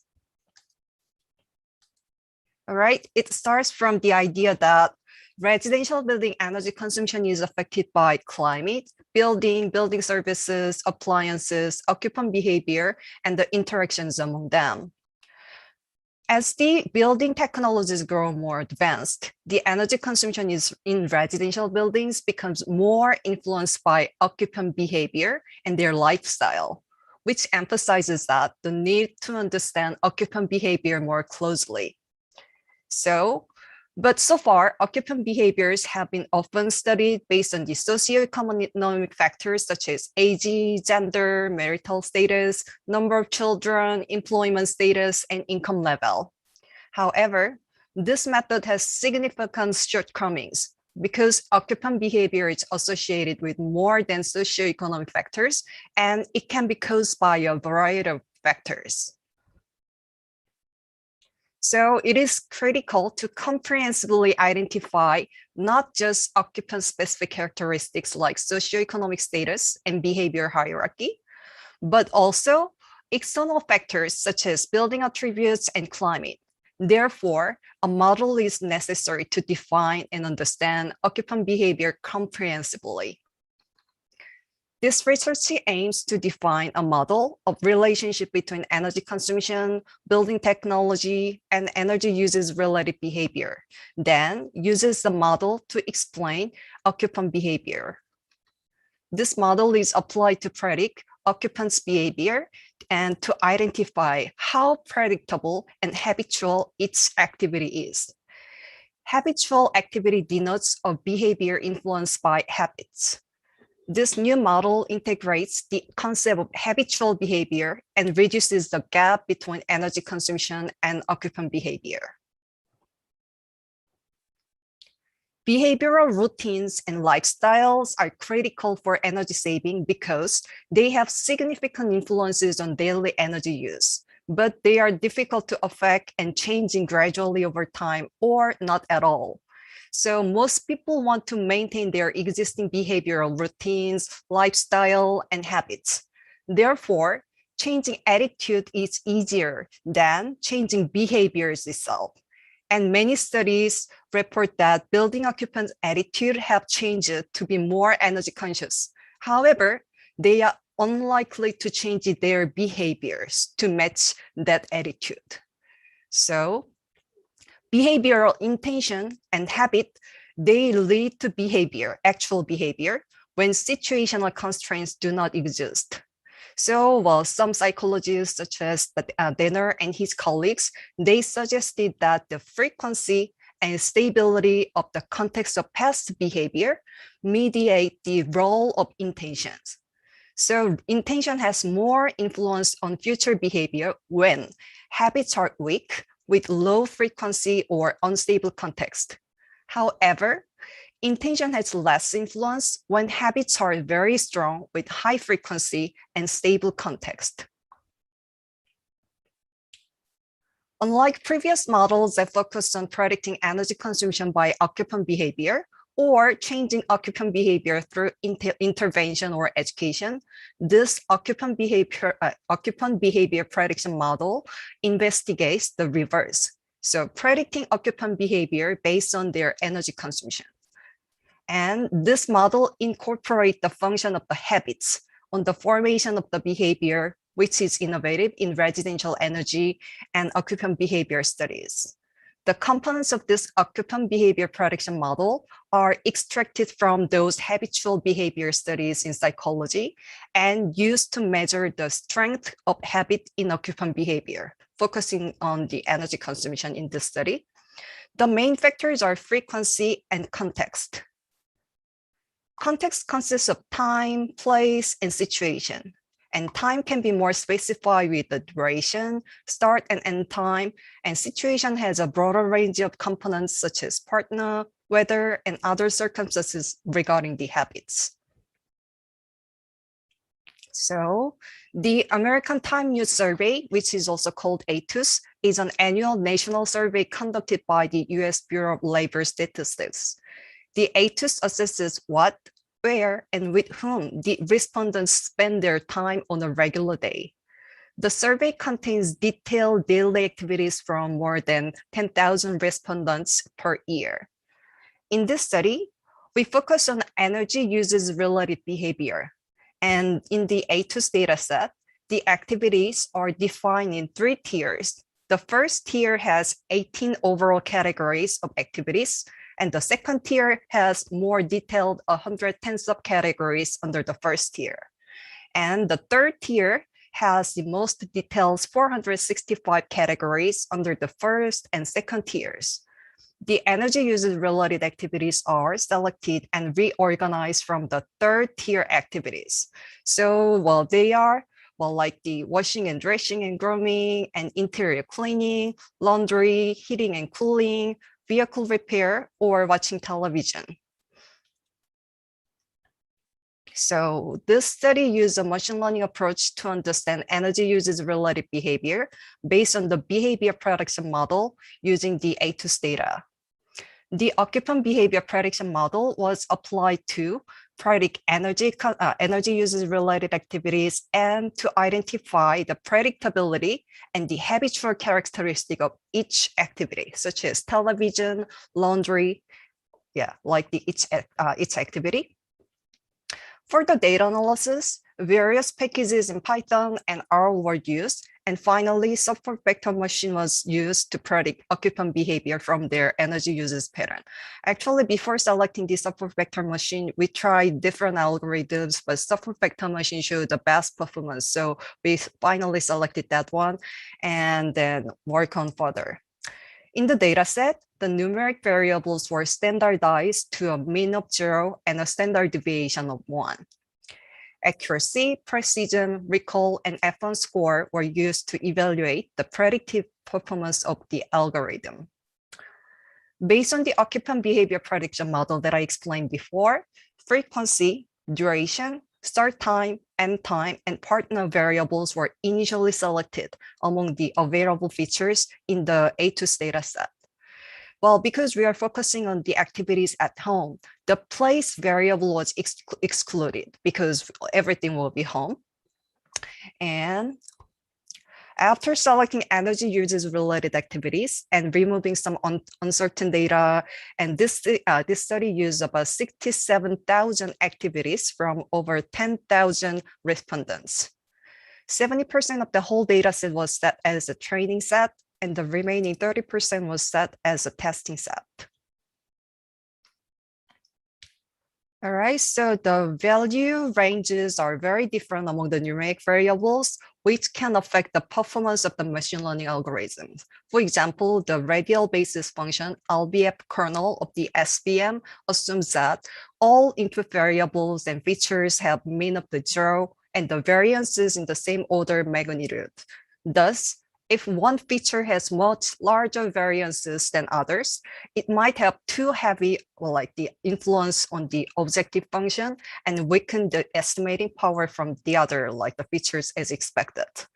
So this explains that we tried both of the standardized and non-standardized features to use SVM, but definitely the standardized feature performed much better in our SVM.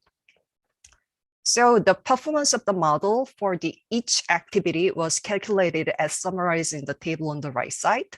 So washing, dressing, grooming, AA01 in the table shows the highest accuracy, 0.99. So which means that this model can predict the washing, dressing, grooming activities with 99% accuracy. And that model predicts watching television, physical care for children, and food and drinks. So watching television is LL01, and physical care for children is CD10, so kind of the top 4 with the blue fonts. So they showed kind of the high performance. However, the model incorrectly predicts heating and cooling. By the way, the heating and cooling in the ATUS data is a little different from our typical heating and cooling. So, and vehicle repair and maintenance and listening to or playing radio or music. So they show the lower performance for those activities. Oops, sorry.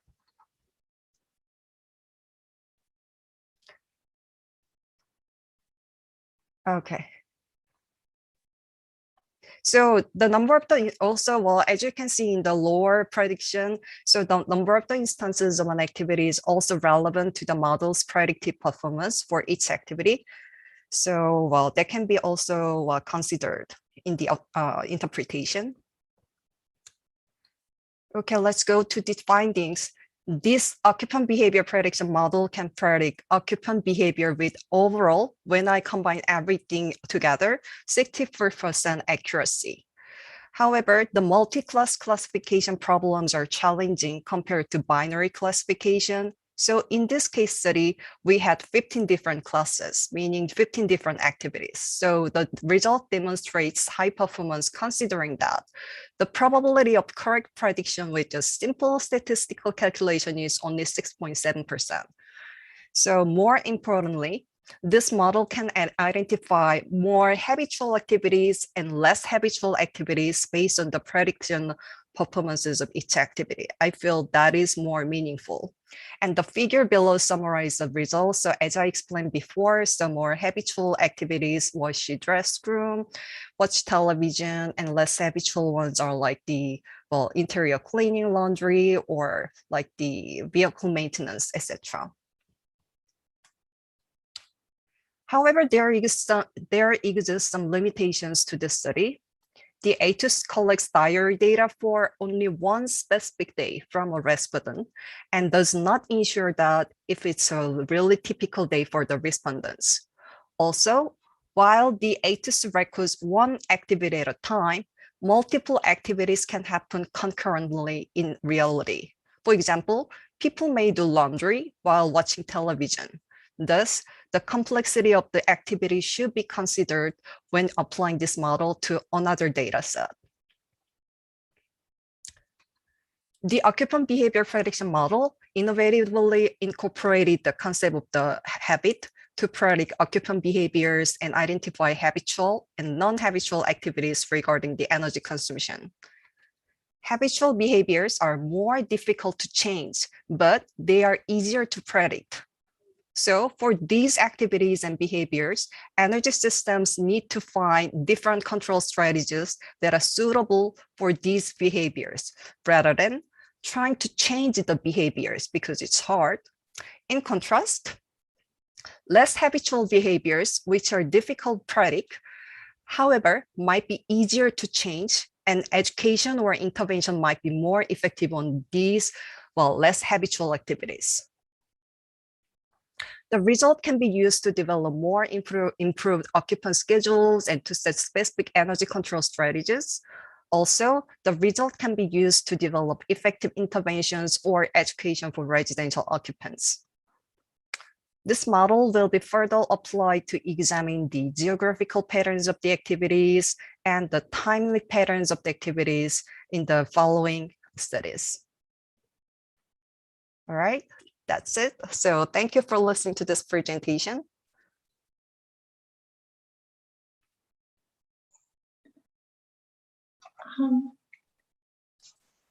Thank you for the super interesting talk.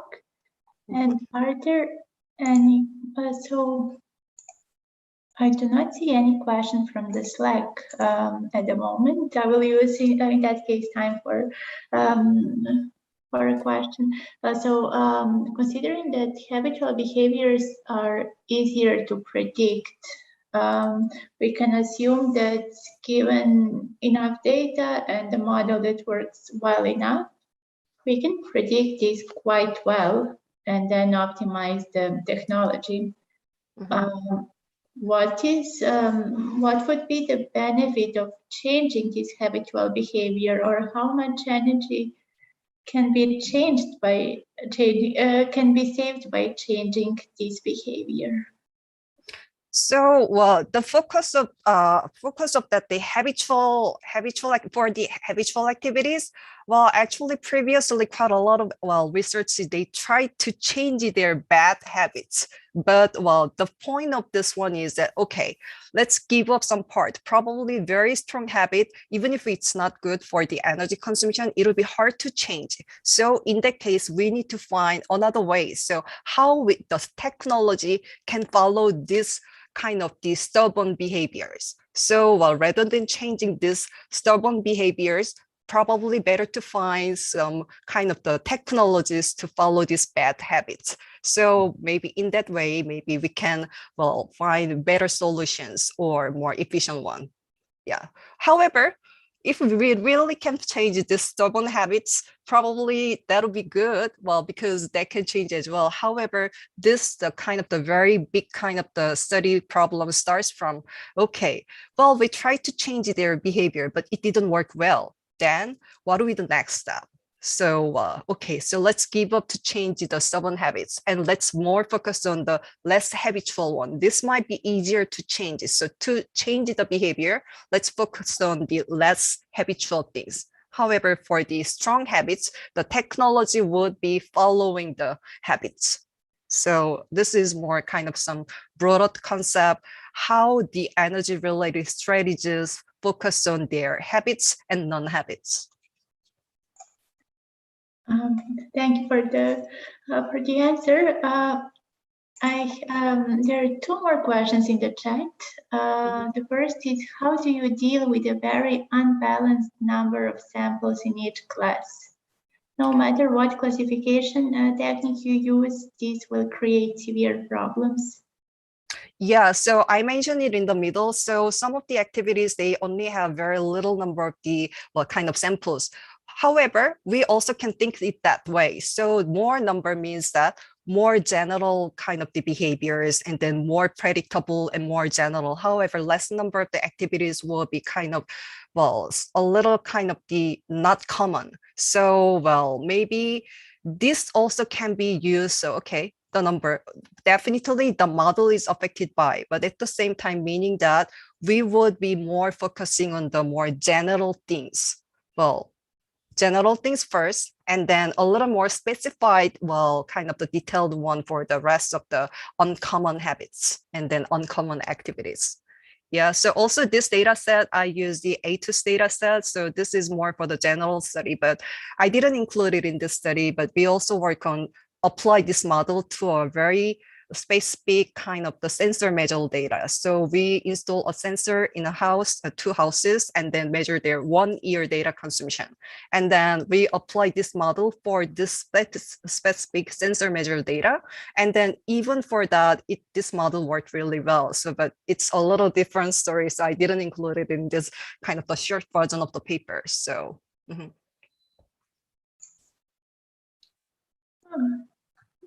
Thank you for the answer. We have two more questions and we are running out of time. Let's go briefly to one of the two questions, and I think there should be a follow-up on this topic, so please check the Slack. It's, in a nutshell, how difficult it is to identify unpredictable behaviors. A very nutshell of a long question. Let me read the chat now. So how difficult is it to identify unpredictable behaviors? How can be sure of the associated effect of a non-habitual behavior? Anomalies. So if I understood this question correctly, so yeah, okay. So unpredictable behaviors also can be associated with the anomaly. So yes, so to distinguish the anomaly and kind of the less habitual behavior, probably we need to make the model a little more detailed. And then, to be honest, this was more for the general survey data use data. So maybe we can refine kind of the models with other diverse sets of the data sets. So that can be on other kind of issues regarding the data sets and then applying the models. So, if my answer is not enough, I'll take it out later and then I'll answer you back by email or any other sources.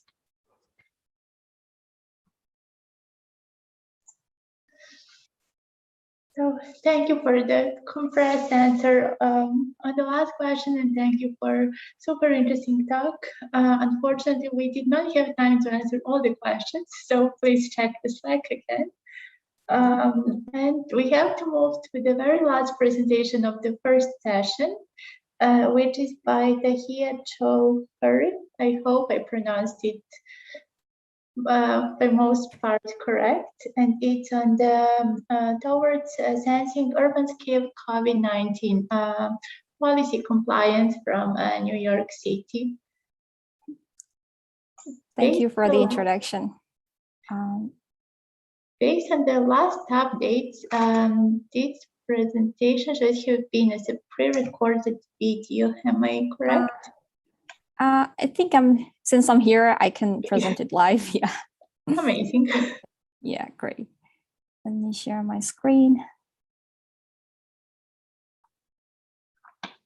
Yeah, thank you for the introduction. Hi, I'm Tahia from Rutgers University, and I'm here to talk about our work on towards measuring urban scale COVID-19 policy compliance in New York City. This is a work in collaboration with Anjpati Takia Ihsan and Jorge Ortiz from Rutgers University, and Ilan Mandel and Wendy Ju from Cornell Tech. So to give you some background on our work, during emergency situations such as public health crises like a pandemic or a natural disaster, state and city government enact policies for crisis mitigation. However, how effective such policies are or how well the public complies with it is hard to measure without explicit input from the public themselves. But there is incentive to measure the degree of compliance among the public, because gaining insights about the effectiveness of policies can inform future policy design and can aid the policymakers in their job. So how do we sense city-scale policy compliance and its effect on urban scale footprint? While location-based mobility can be used to measure policy compliance, they can be detrimental to civil liberty because of constant tracking by authoritarian regime, and they can also violate individuals' privacy.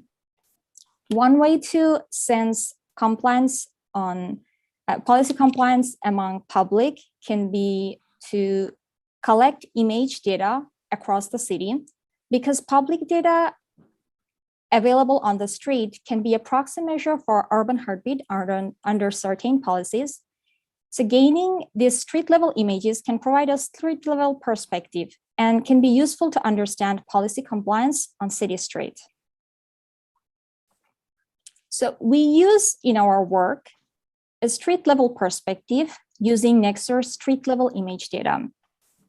Nexar is a company that provides instrumented dashboard cameras on ride-sharing vehicles such as Uber, Lyft, and taxis. They use these devices to collect on-road images to improve road safety. We have licensed access to Nexar's image database, which provides us around 1 million images starting from March 2020, which marks the time when statewide emergency order was in place in New York City, to September 2020, when phase 4 reopening was completed in New York. Since we are interested in measuring compliance, particularly for social distancing policy, our pipeline is based on 2 parts: people detection from street level image and distance estimation between these people to obtain insights about social proximity. One challenge for people detection from street level images, because of the data collection process, the spontaneous data collection involved that vehicles were moving around the city and there is a free-form nature of the data collection process. Because of that, our images from the database suffer from low light, blurriness, and low resolution problem. To mitigate this issue, we use a brightness filter approach so that we filter out the low light condition images to mitigate the issue of blurriness. And we use resolution upscale using a super resolution technique. The resultant images from these two steps is used as the input for our YOLO object detection model, which we use for our distance estimation process.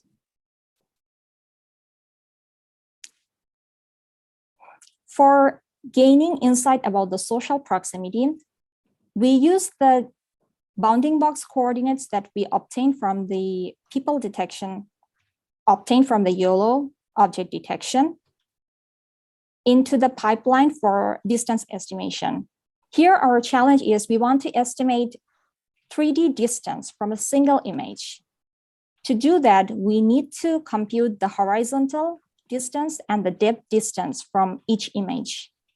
We use this formula for camera distance estimation to obtain a relationship from pixels to inches. Since the focal length of each of the dashboard camera is fixed for all the dashboard camera instrumented on the Nexar cars, there is a linear relationship between W by P and the camera distance D. So this camera distance denotes the distance between the object present in the image and the camera, which is unknown to us. So using the ratio between the true distance and apparent distance, we obtain a relationship between the inches to pixel, and we use that to convert our image view distance to world view distance. Using this relationship, which we call inches per pixel, we obtain the horizontal distance and depth distance in the real world coordinates. Once we obtain these two distances, using Pythagorean theorem, we obtain the total distance using this formula. Once we obtain the distance once we obtain the total distance, then we need to compute the social proximity. To do that, we represent each of the detected people as a node in a connectivity graph, and we compute the pairwise distance between each pair of nodes. If the pairwise distance is smaller than 72 inches, which is 6 feet, an edge is formed between the two nodes. In the resultant graph, we aggregate all the number of edges in the graph, and we use that to compute our social proximity. Now let's look at some of the results. Here we compare the people density and social proximity obtained from our pipeline to the daily COVID-19 case count in New York City. On the left figure, on the y-axis, we show the number of people detected, and the bubble represents the social proximity index. The bigger the bubble is, higher number of people violate social distancing policy. The rise on the right figure, we show the number of case counts, daily case count during the 6 months period from March 2020 to September 2020. And as you can see that the rise in the case count in April marks the time when there was stay-at-home order was in place, and many of the policies such as school closure, subway closure was in place. This is due to this effect, we see a decrease in the number of people detection and also the social density here. However, starting from July, we see that there is an increase in the number of people detected and also the social proximity. This marks the time when phase 1 and 2 reopening was starting to take place in the city. And during these phases, smaller gatherings with 5 to 10 people were allowed. Because of this increased activity, the social density and proximity started to increase. Then around August, we see social density and proximity almost as high as prior to the stay-at-home order. And during this time, phase 3 and 4 reopening was taking place when larger gatherings and recreational activities were allowed, restaurants and gyms were being reopened. And due to this increased activity on the street, we also see that there is an increase in the number of case counts in the city.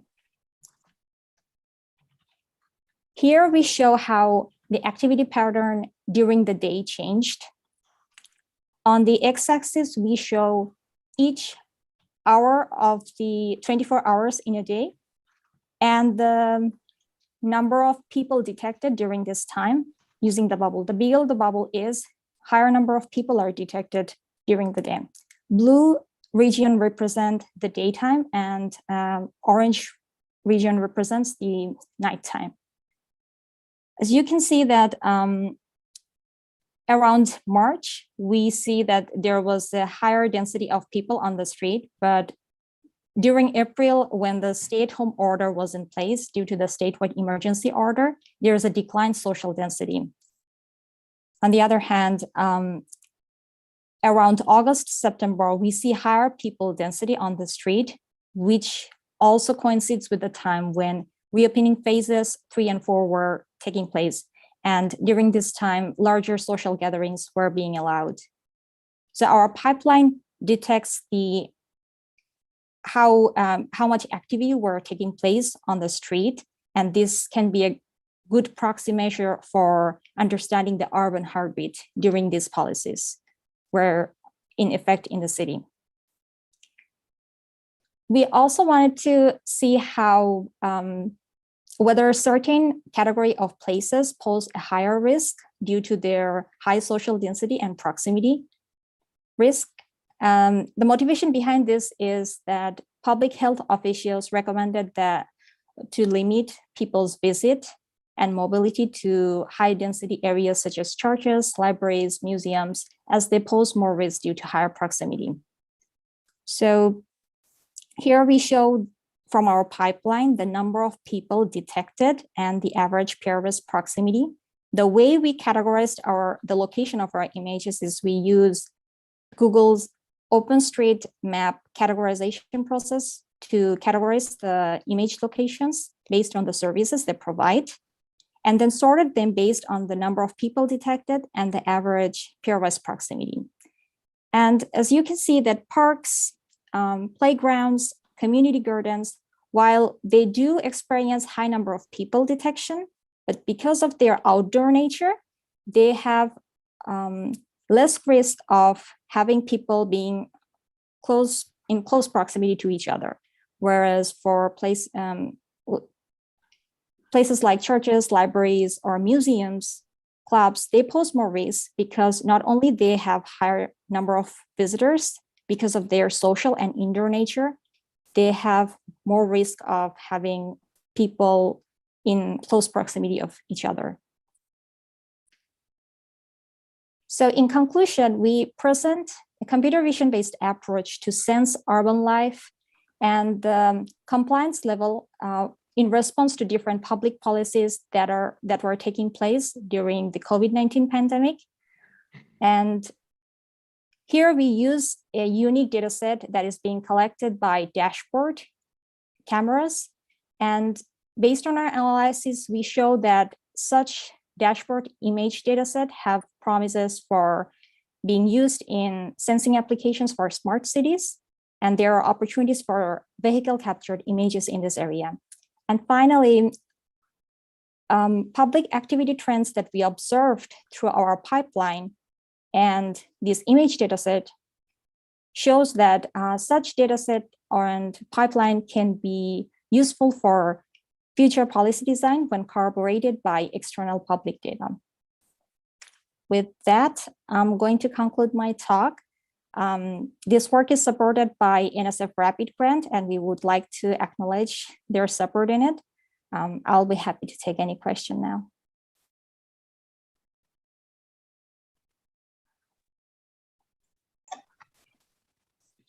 So thank you once again for the amazing talk. The question from the Slack is, maybe I missed it.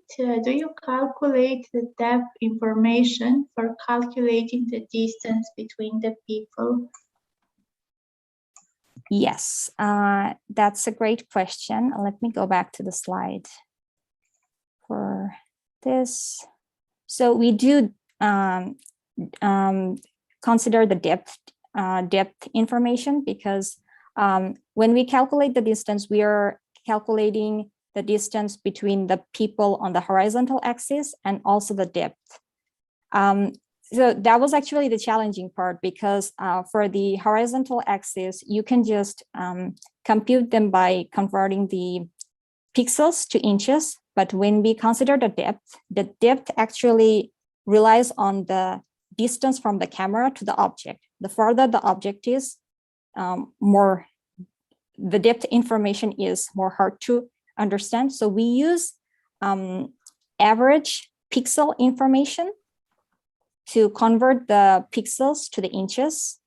And we use the average height of New York City people to convert the pixel information to the inches information to find the real world coordinates. Hope that answers the question. Thank you once again for the clarification to the question. We have no questions from YouTube, but I would have myself a question. That is, in your social proximity study, basically common people were filmed. How did you manage ethical and privacy matter? I don't remember if you mentioned this, since, for example, in Europe would be very complex to get this data and use them, since you know location of people, what time of the day. You could also identify from face recognition who are there. So yeah, that's actually one of the main problem of this kind of data set when you are trying to capture spatial and temporal information. So I completely agree that, yeah, there is problem in that. So if I understand correctly, you mentioned that how whether there is any permission issue, or like how do we manage the privacy of the data? Is yes, that what you're how asking? did you manage it? So one thing is because of the low resolution, the faces of the people are not identifiable. That's if one concern about image data often is that it can be traced back to individual, but as you can see that the images are quite blurry and low resolution, so individuals cannot be traced back. But the public images that are collected, there is no permission involved for that, for sure. But even for that, we make sure that the data that we collect should represent the entire city, because the way Nexar collects the data is it collects at least one example in every 5 minutes. So by that time, it should be moving around the city and the location is changed. So in a data set, a single person should not have more than one picture, if that's what most concerning, that the data set should be as widely available as possible, and it just captures the entire city population, not some particular people.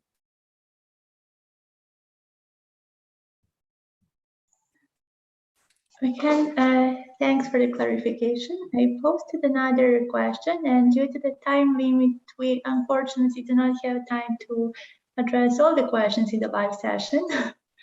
Regarding the time schedule, I'm sorry to say that we have to miss the break and that we have to move directly to the second session. In that regard, I would like to introduce our second invited keynote speaker. It's Matthias Berning. Matthias is working, we are collaborating on the same project in Germany. And Matthias is the senior scientist and project manager at the ABB company in Germany. He's part of the sensor solution team.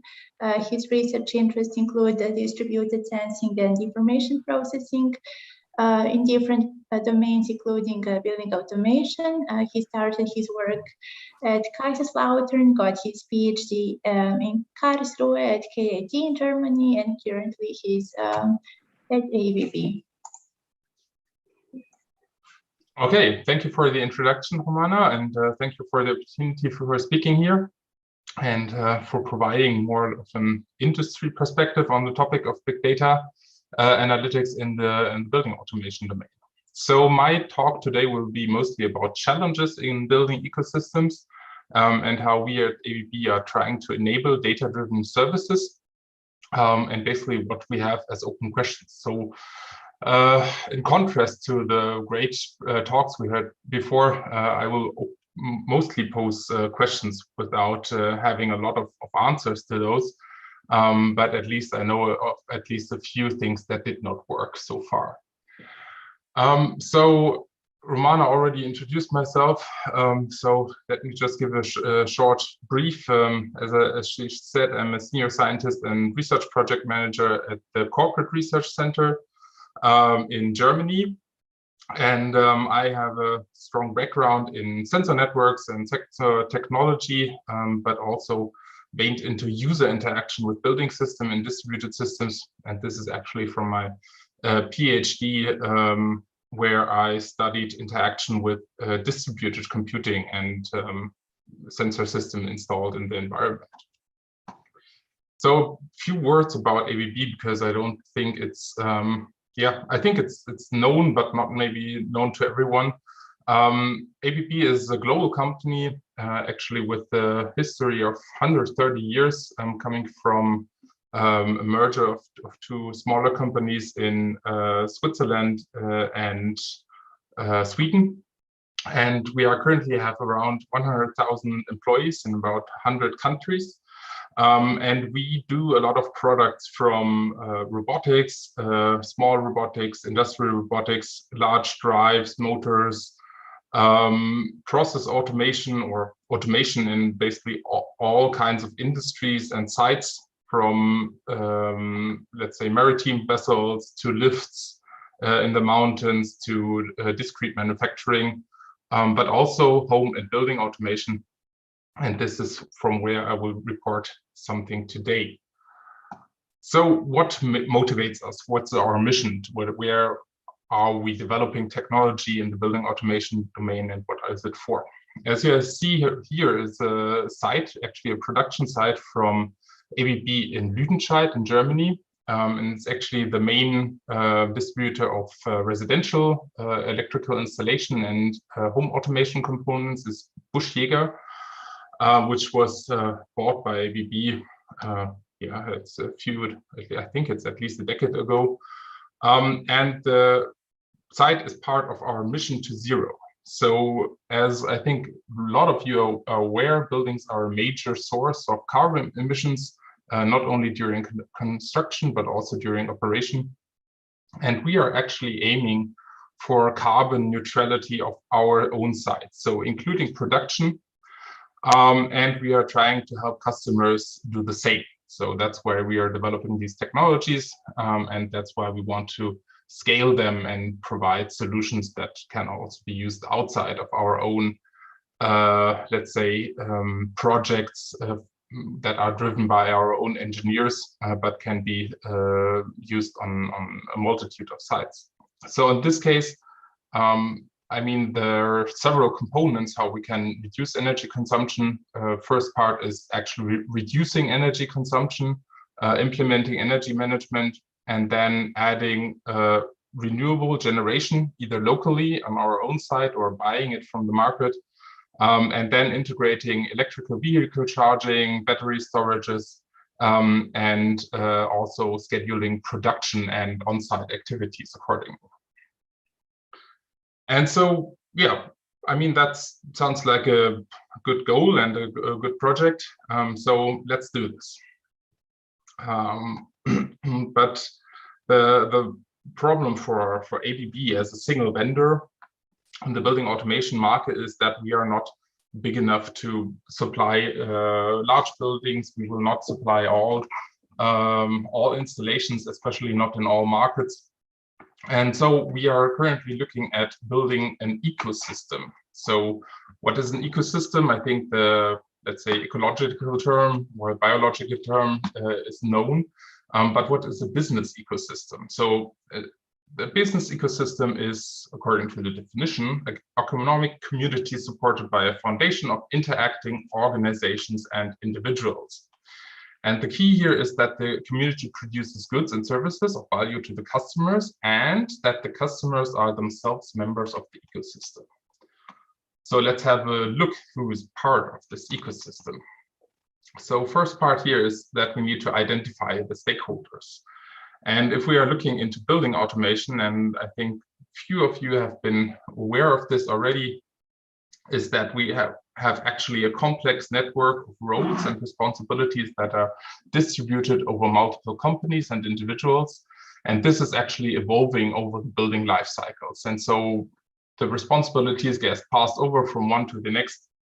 And we need to find out actually who will take part in this building system in the end. We have also included manufacturers down here and suppliers. We also have system designers, building owners on the opposite side, and a lot of different roles. What is not clearly represented here are the new players in this ecosystem, or the new players in this field, which are a lot of startups, but also including research, as represented also by the talks we have seen today. And these companies are currently struggling, not with their own technology, but actually struggling to get access to the data and to the information that they need to fulfill their services. Actually, I mean, this is just a very small selection of companies that are in this field, but a lot of them have great ideas how they can provide value to this ecosystem. And so the question is now, how can we break out of these silos, and how can we kind of get rid of these individual clouds? What we have seen, or what we have seen, are seeing nowadays, is basically that everyone builds their own vertical integration. We have a vertical integration, some controller, individual components for HVAC, lighting, for power, water, gas, then maybe something for elevators and so on. Then there comes another company who now does, I don't know, a workroom analysis, or let's say occupancy, utilization of desk space and so on. They will install their own sensors, they install their own gateways, they have their own cloud where information gets transmitted to, but there is no interaction between these systems. And so that actually limits the data that we can gather, and that can be later used by the services and applications that are building on this data. So the next step is also finding the right customers. So as I said, we have this large diversity of people who are interested and involved in the building. And then on the one hand, we have the building owners who basically want to provide an attractive space that they can rent and that they get revenue from. And they want to have that as a minimal investment. So for them, the capital expenditure is the most important thing, how much they need to invest to have a space that complies with what they want to, or what tenants are searching. And the only incentive for them is to reduce operational costs is through legislation or increasing building standards, which change only very slowly. On the other hand, we have the tenants and facility managers who are actually mostly interested in operational expenditures.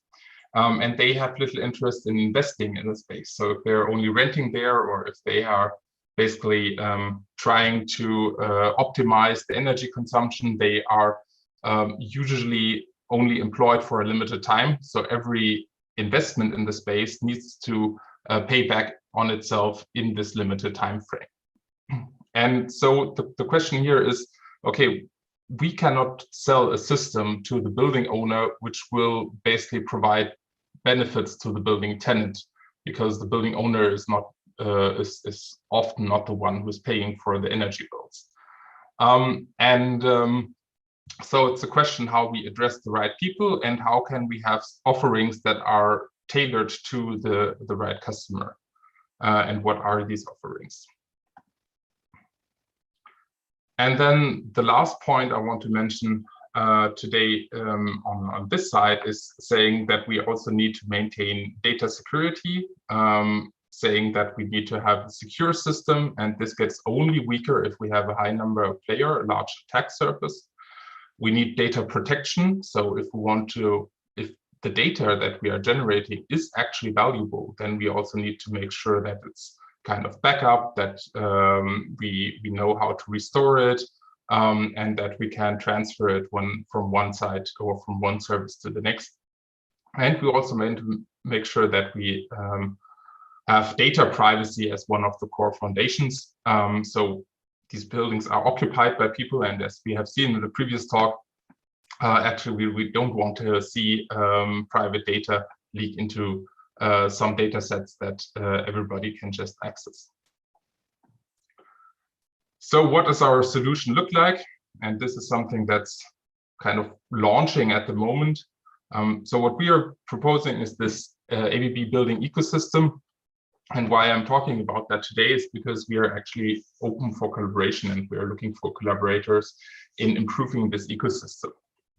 This is not just addressed as companies and people who want to sell digital services, but also or definitely also on researchers and people who are interested in not employing their own software developers for getting basic access to building data. So what is this building ecosystem? For one, we assume that there is already an automation network in there, and if it's not, then ABB has the components to supply that. But we are actually having this new building edge, and the building edge is basically an IP-based device which is sitting in the network, and in theory should get access to all the local data. What it can also do is connect to the outside. So if there's a strong and secure connection using state-of-the-art authentication and encryption to our own cloud service, which is called ABB Ability. And through that, we can interact and integrate with third-party cloud services. So we have local connectivity with the local network. We have also local interaction with services which are deployed locally. And we have the possibility with the ABB Ability to use resources in the cloud and also get access to other cloud resources or data from third parties. So what can we enable with this? So first thing we are looking at is also this predictive maintenance. I mean, ABB is a company that is based on selling physical products so far, and one of the things we want to make sure is that these products last. And these are solutions which are already offered in their individual silos by ABB, where we can provide information on the environmental conditions and performance of motors, pumps, but also electrical installations, transformers, and switchgear in your buildings. What we are also looking forward to as our role in this ecosystem is to integrate more data sources so that we can look at building information model, how can we support the life cycle of the building with this data source, how can we integrate computer-aided facility management to make their life easier, and also how can we include energy optimization either as an output or as an input to our system and to further decisions from other applications. So coming to the open challenges that we are saying, okay, now we are building this ecosystem and don't run into our doors right now. It's currently just being deployed and on limited markets. I hope that it will be available soon. Also for the building operation system itself is something where we're currently exploring, or where the business side of our organization, I have to be clear here, is exploring how they can make it available to as many people as possible, so that they can integrate it into their own, maybe even their own ecosystems. But from a research perspective, what are the open challenges that we're seeing here? So for one challenge, or one thing that the ecosystem is supposed to provide is actually data. And so how can we improve the quality of the data? I think there's one common fact that's in machine learning called garbage in is garbage out. So we need good quality data, and we have seen in previous talks that people are very happy once they have groomed their data sets and cleaned everything up. But it starts even with sensors. For example, this is a graph of an occupancy sensor or of different occupancy sensors, and they provide vastly different information. I think it's simpler or a bit more stable if you're looking at temperature sensors maybe, but the question is, what is actually the ground truth and what is the good data quality? What actually represents a good data quality? On the other hand, we are building on top of a building automation system where we actually don't know the state of the sensors. We don't know why how they are configured, if they are even all of them working right now, or maybe some have stalled, some are blocked or whatever. So how does the quality of these sensor data translate to actually the machine learning results that we see in the end? One thing I want to highlight here, I mentioned privacy before, but now we are moving into a different direction. So it's not about like different vendors which can access private information in our network. This is now about ABB kind of moving into a central role in managing data. And so now for us, it will become very important to ensure that our customers can securely handle private data. Because if you have a smart building, basically that knows who's around, then it becomes a legal obligation that we handle that personal data in a privacy preserving manner. And here we are interested in basically processes and technological advancements that can help us to maybe anonymize the data or just kind of provide organizational information for the people handling that data. The third point is the design of interoperable information models. I think the most important thing is that the way we are kind of structuring the information and structuring the data needs to be flexible and extensible. And we have worked on concepts like these in the past. And we are seeing that there's very simple ways to kind of build a core model that is extensible. But we are still looking for the right solution that can be standardized and that can be interchangeable between different organizations. We see one challenge in automatic mapping of information models, because we know that not everyone will adopt the same standards.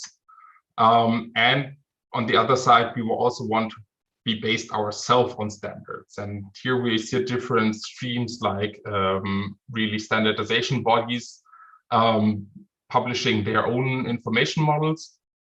But we also see things like Brick and Haystack, which are basically ontologies that are constructed in a collaborative fashion from the communities. And the interesting part here is how they will hold up and how they stabilize over time and how they can be itself integrated then into business relevant services. So here we are still looking what are the best approaches to go forward with. And the last point I want to raise for today on the challenges part is basically, how can we scale these machine learning deployments? So as I said, we are having our local network, a local node in the network. We are having the resources of the cloud in ability. And we have a lot of different options how we can deploy machine learning models now in this distributed architecture. And so I think that basically boils down to the two extremes where you say, okay, either you have very small models, which are basically concerned with maybe a single user type, a single room or floor or whatever, appliance, asset, or a simple model, but that covers the whole building. But then still, if you want to deploy this on a whole city or on a whole networks, you have still a lot of models that are running in parallel that you need to manage and assess and be sure that you can provide a good data quality. On the other hand, on the other extreme, maybe we have very sophisticated models that work with a lot of input variables at the same time, which kind of say or promise that they could be more generalizable because they can consider more facets.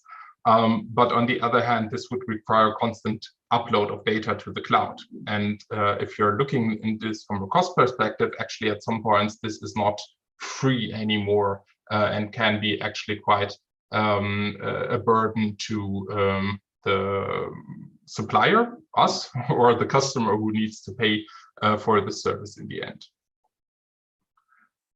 So I think I covered a lot of topics today, and I think it was actually intended as an overview on our perspective, how we are seeing this at the moment. As I said, we are open for collaboration, and we are actually running a research project at the moment called DataFe, with involvement from KIT, RWTH Aachen, and Bayern FM, where we are looking into some of these topics. But in general, I'm interested in proven solutions to these topics. So things that have been shown based on real world data that are working. And we are also always open for either collaboration or for people joining us. And I have to make that remark here because we are always interested in, let's say, smart people who are always knowledgeable about the building automation domain and working with large amounts of data. I think there's some good opportunities there. With that, I would end my talk and I'm open for questions.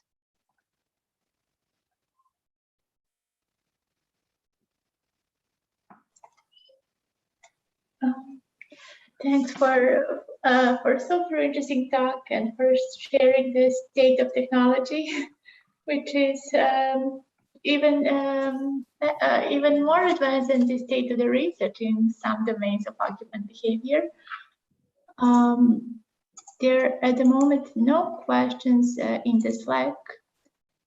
No questions on YouTube as well. Yes, so I'm gonna use a minute to come with a question. So when we talk about interpretable models, is the main challenge to interpret the models or the models that explain the relationships between the network, the sensors, the topology of the sensor network, and so on? So I think the data streams, the signals, those are, I think, more easy to interpret. So I think the variety in let's say actual time domain data is rather low. The question is, how can we map this to the context that is necessary to really understand where the data is coming from, where these individual signals are coming from, and how they are actually influenced by the let's say how that is influenced by the real world. Simple example, if you have multiple zones from an HVAC system and now you need to find out which zones are actually, or which rooms are actually part of which zone. If you then have some temperature readings, how they are influenced by that HVAC system. or if you have users interacting with the system, where are they even located? How does that all fit together? And I think we have seen a lot of interesting examples where we have hand curated data and signals that are selected. And the question for us would be, how would that, or how could that be applied as think of it like an app on your smartphone, and how much effort is required to install it.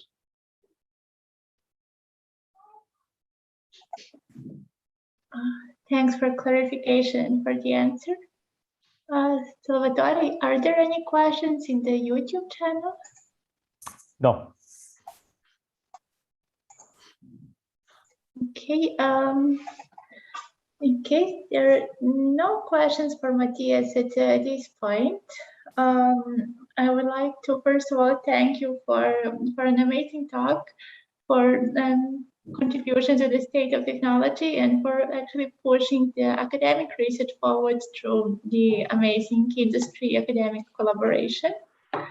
And in case you're interested in further results from Matthias' team, stay online for the second talk in the second session, where Reuben Borison and Marcel Dix will present some of their research on generative modeling.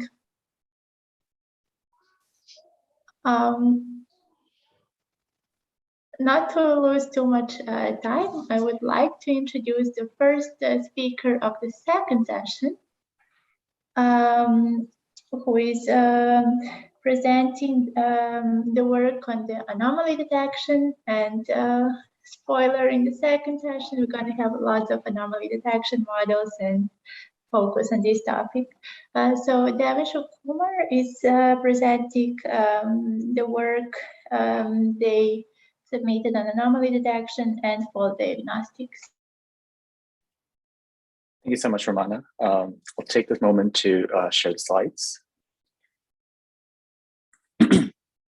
Okay, can everyone see my screen?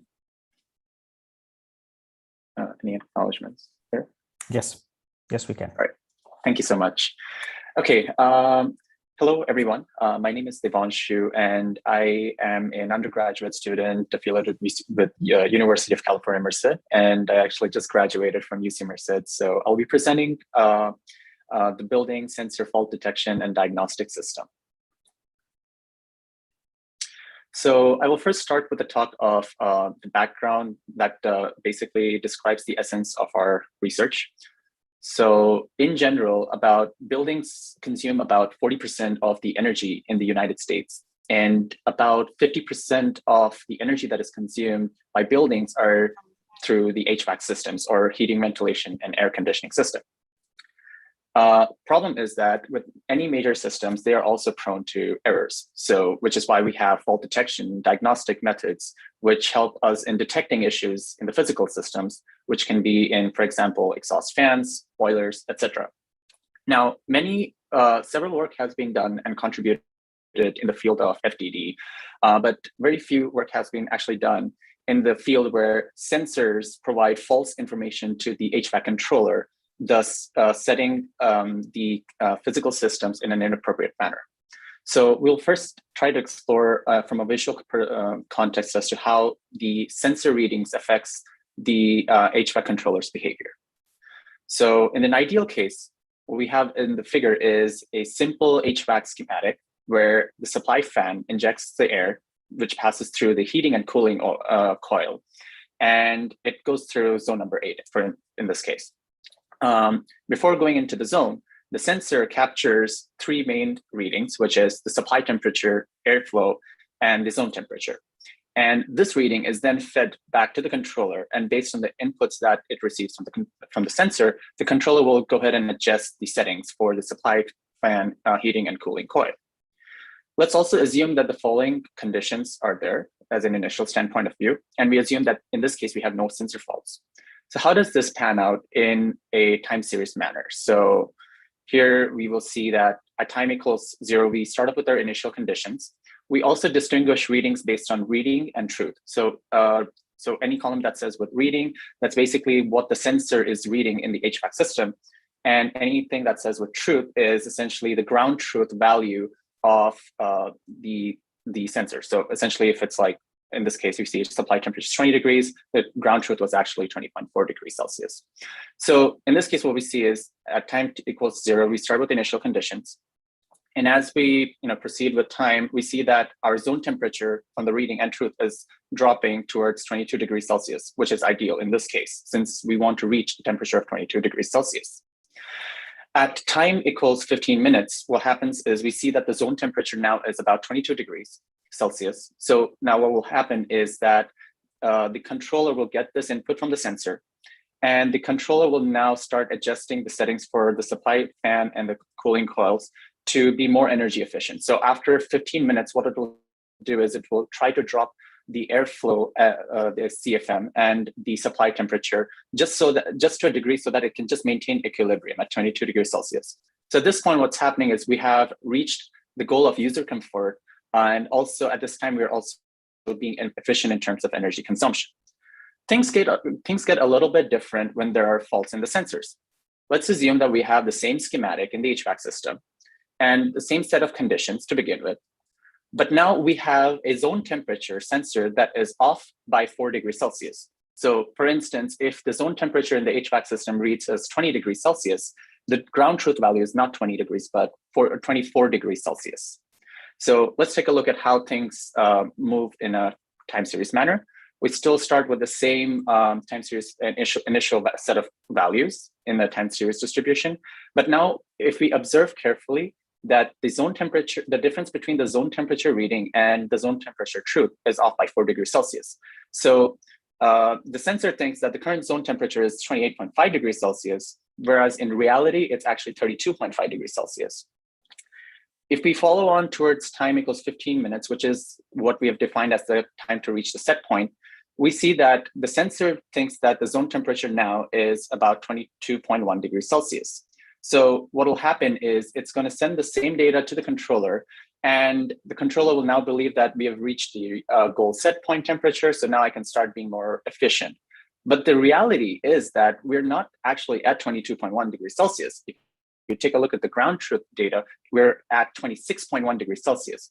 So what will happen is the controller will think that, okay, we have already reached the goal temperature. So at t equals 20 minutes, I'll drop the CFM value of the airflow from 75 to 22, just to be more efficient in terms of energy consumption. And I will slightly, increase the supply temperature by 1 degree Celsius, just to maintain an equilibrium of 22 degrees Celsius. But now, as you can see, the ground truth still reads as 26 degrees. And as time goes on, we're actually never reaching our goal controller set point temperature. So what ends up happening here is that we have compromised the user comfort. So users will now start to begin to complain that it's not a livable condition in here, and essentially we are also wasting money trying to where we're not able to meet user comfort as well.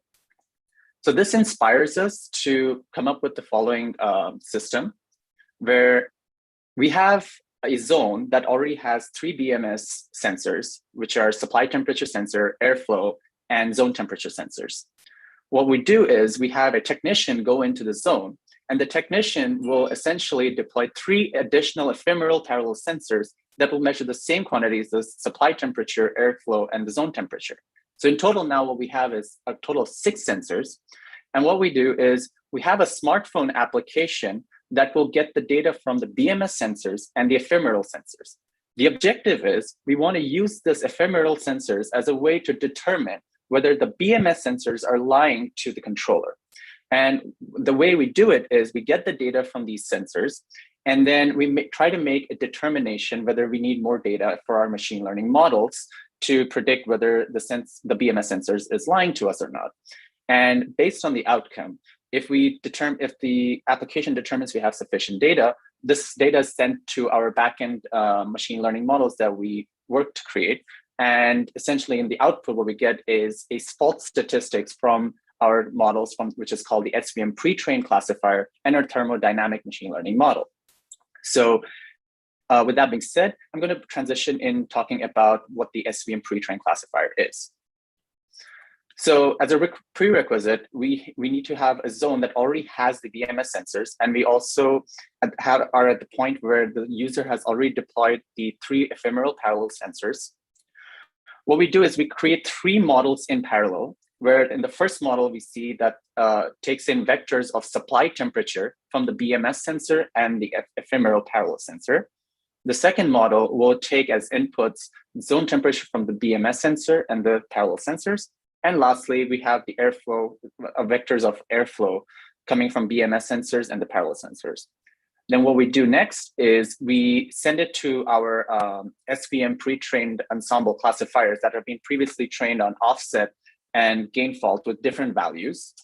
And in the end, what we have is we have a sensor classification that provides us with the number of faults and the error type over the course of time.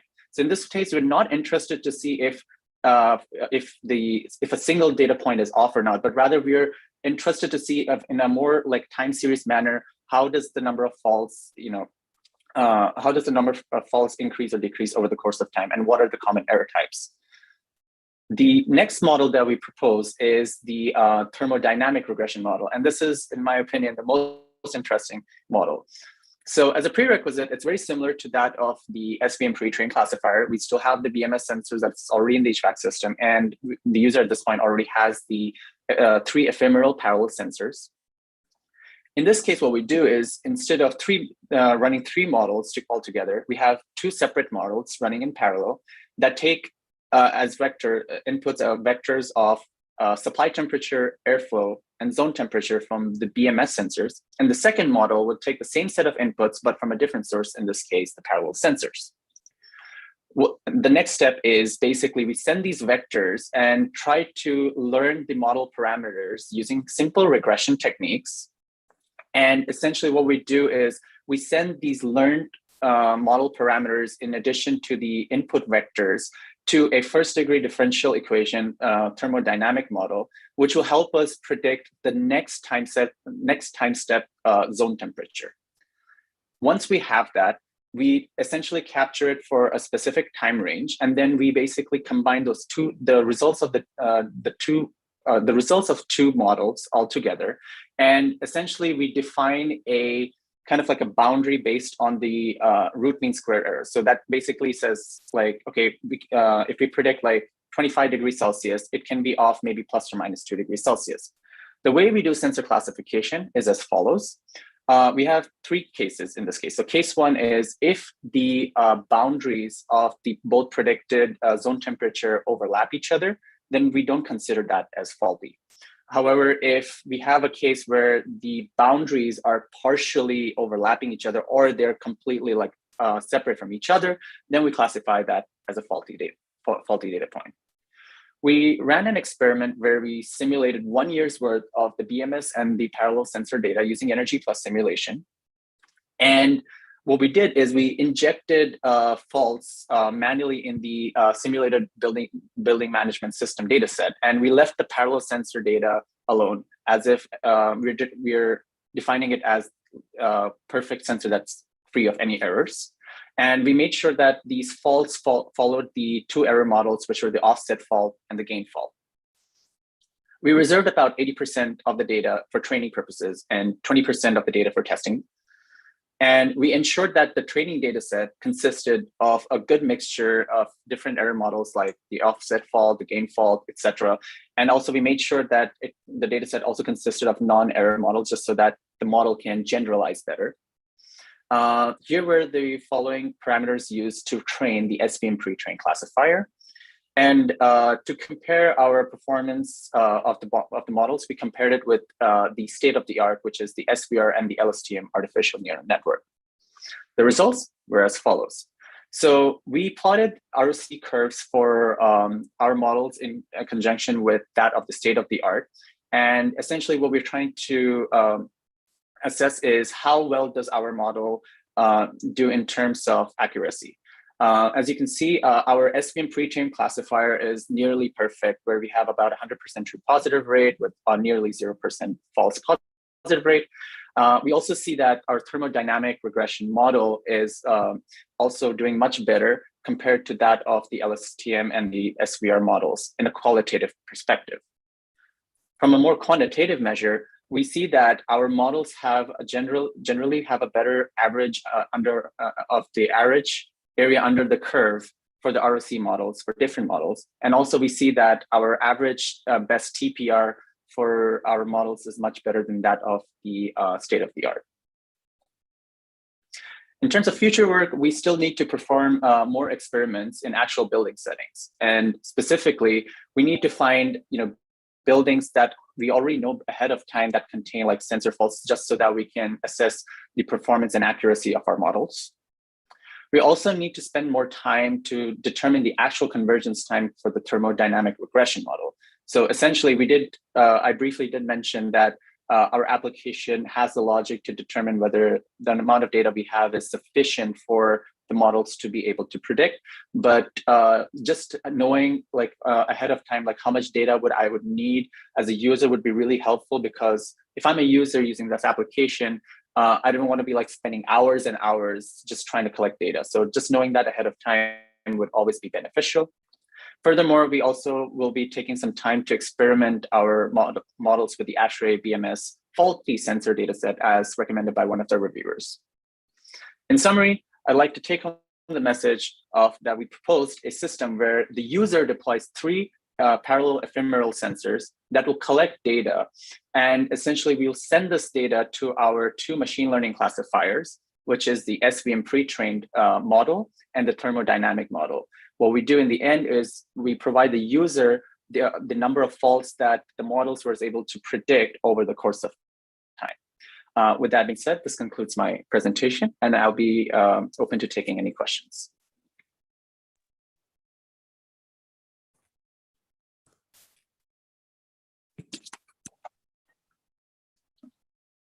Thank you very much. Well, thanks from my side for the presentation. The first question is from Royven in Slack. How do you decide if the machine learning model needs more data or not? So as an initial approach, what we went with was to determine whether we have good variability of the data. So essentially, we have this like logic that's running behind the scene all the time that's measuring the variance of the data set. So we don't want to have data where it's like, okay, we have like 25.1, 25.2. So we need good variability of the data. And that is what it actually essentially boils down to. So this is our initial approach, that we constantly, every 5 minutes, we are doing like a variance check to see whether we have good variability of the sensor data that we have. And once that threshold has been achieved, that is when we decide, yes, we have the minimum required number of data points that we need in order for the machine learning models to do the prediction. Another question. It's from Matthias, also in the Slack.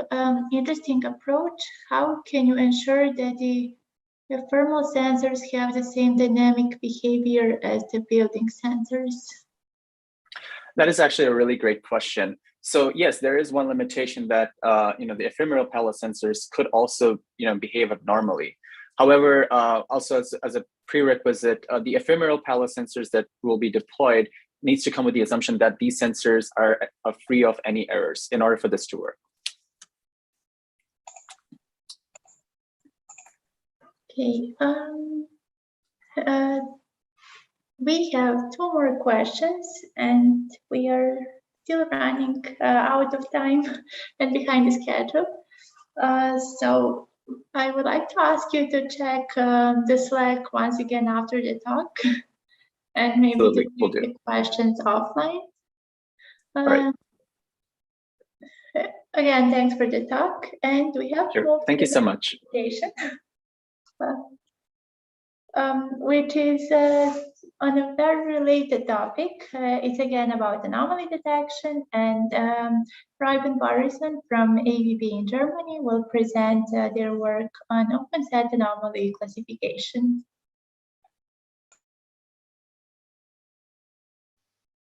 Thanks, Romana. Yeah, and thanks for giving the opportunity to present. I would be presenting on the topic of open set anomaly classification, and would be would be talking about what problem did we have, or why we started searching on this topic of anomaly or open set anomaly classification. What's the state of the art in that region, the proposed solution that we propose now, the results of evaluation of the proposed solution, and then finally conclusion and future work. And then we will be open for questions. Running through the problem statement. Early detection of faults in the air handling units could actually help save on unplanned maintenance and costly downtime. So that's quite essential for the building owners, facility managers, or maintenance guys, because they could save a lot on that. And if you can actually detect faults early on, then you can, of course, plan the maintenance quite efficiently. But the fault detection system usually tells you if a fault has occurred or not. We have seen it in the previous presentation. Also, they actually tell you whether there's a fault in the sensor or not. It's a wrong reading or not. But they do not tell you what type of fault has occurred. Means could be that it's a different, it's in different area or because of something else. So what's the root cause, or maybe what type has occurred? This knowledge of type of the fault detected could actually really help maintenance personnel narrow down the search for troubleshooting. So if you know that the fault was on a heating coil leakage, or maybe a damper is stuck, it's easier for saying that, yeah, you can actually look at it on your own, or maybe do you need to really plan the maintenance at all or not. And historical data sets, usually for buildings, do have such information in their maintenance logs, and that's usually available. And that could be quite helpful. And that's what we actually started with. We started with anomaly classification. So once we detect the anomaly, we try to classify what kind of anomaly it is. And we actually trained a neural network for saying that if we give you the time series data, can you detect if there's a blocked valve or if there's a leaking valve once the fault has been detected. So all good, everything was running fine. But then one fine day, we actually detected a fault of damper stuck. And when that was given to our neural network, we were wondering now, what should it give? Should it give a leaking value or a blocked value? And it also gives you a percentage for sure. So basically based on the percentage, we say, yeah, it's either blocked value or leaking value. And to our surprise, it said it's 92% sure that it's a blocked value. So the probability of being the valve is blocked, it's 92%. And of course, we have never trained it on this damper stuck data. So when you've never trained it, how would it know it? So we thought of saying, why don't this neural network say that I don't know this fault, instead of saying that, hey, I know this fault, and giving this false information. And this challenge for ML classifier is said in the literature as closed set assumption. So most of the ML classifiers are in closed set assumption, saying that, yeah, when you train the classifier, it would either say, yeah, maybe in a visualization way, it will create a boundary line of different classes, saying it's valve leakage or blocked valves.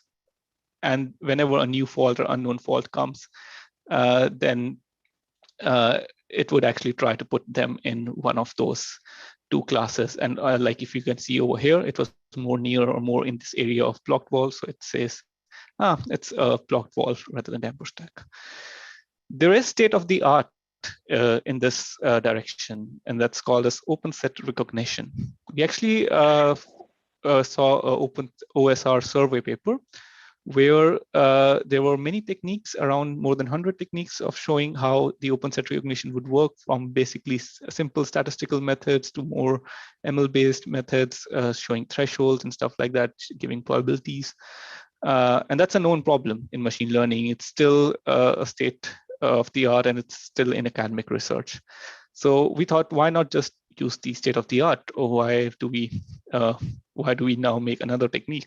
But then, of course, there are several solutions in OSR, but it's a research field, and each solution had its own limitations that existed, and some may not be very accurate and can give false positives, of course.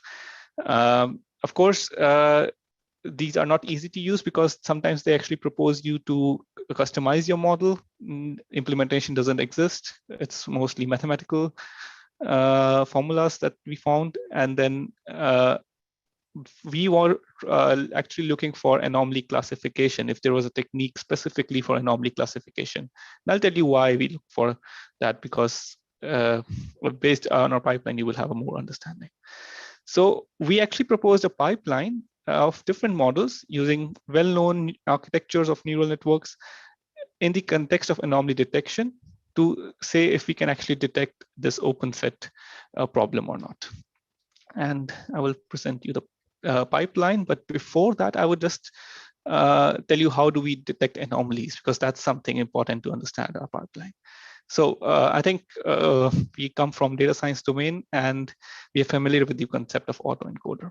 We use autoencoder for anomaly detection. We just input the series of data to it, so some windows of data, and we expect the autoencoder to reconstruct the data. And we just not put all the data. We put only the normal data of the air handling unit. So data coming from sensors like temperature sensors, airflow sensors, pressure sensors from air handling unit. We just put into autoencoder, and it learns the normal behavior. And on the training part, we do this normal database training. But then when we actually go for the testing, we actually give it all kind of data, maybe faulty data or normal data. And then if there's a high reconstruction error,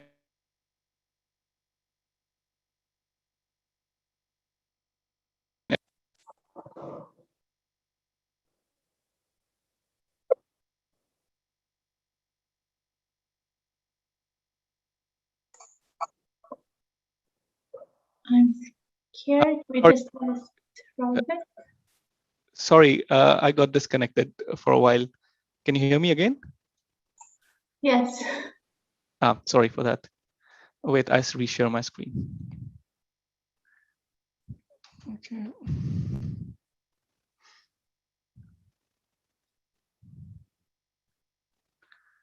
Okay, so maybe start my video again.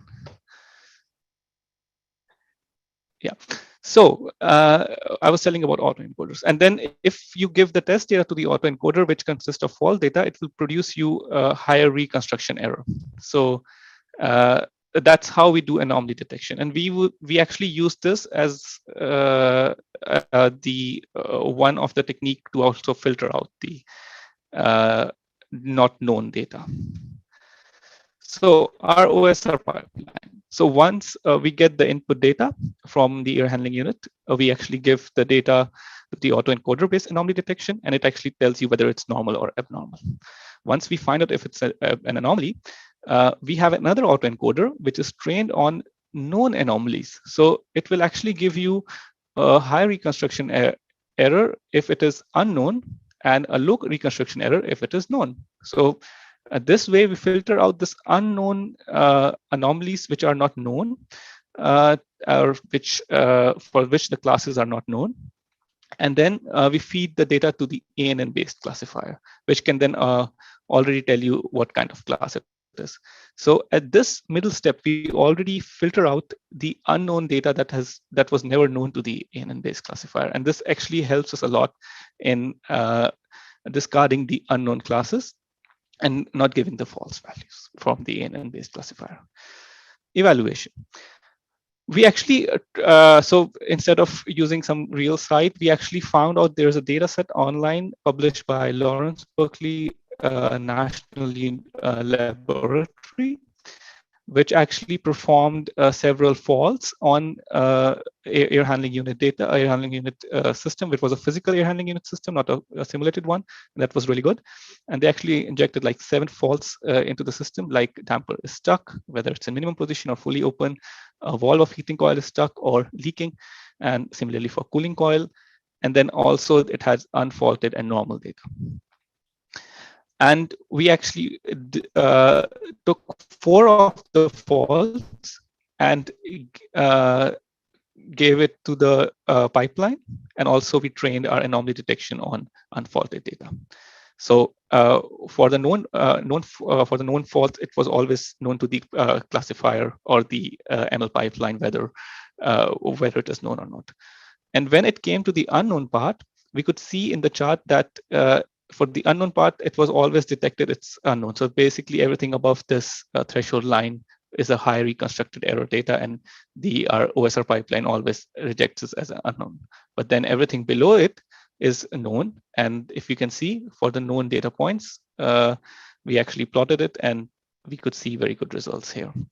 Of course, for the normal data, there were some false positives, of course, there, but that is something quite inherent to the machine learning models. So that's evaluation we did on the data set that we had. But we also evaluated with our OSR technique with our non-OSR pipeline. So basically just using anomaly detection followed by anomaly ANN-based classifier. And on the left side, you can see that for a non-OSR based classifier or a pipeline, you can find out there's a large number of false positives that we found. In general, it should be 0, 0, 0, 0 over here. And on the right side, you can find out that for our OSR pipeline, it could actually reject a lot of unknown classes. And of course, it cannot tell you what unknown class it is, but it can at least tell you that it is unknown. I don't give you the false information. That was really helpful for us. And also that was really so the amount of rejection was really on the level of 80 to 90% in total. Summary and future work. So we know that ML classifiers are in this closed set assumptions. We had this problem. We used open set recognition, which could actually provide high relevance for our industrial domain. Our proposed ASR OSR pipeline was validated against the publicly available HVAC dataset from LBNL laboratory. And that was also, the dataset was also of a physical air handling unit system.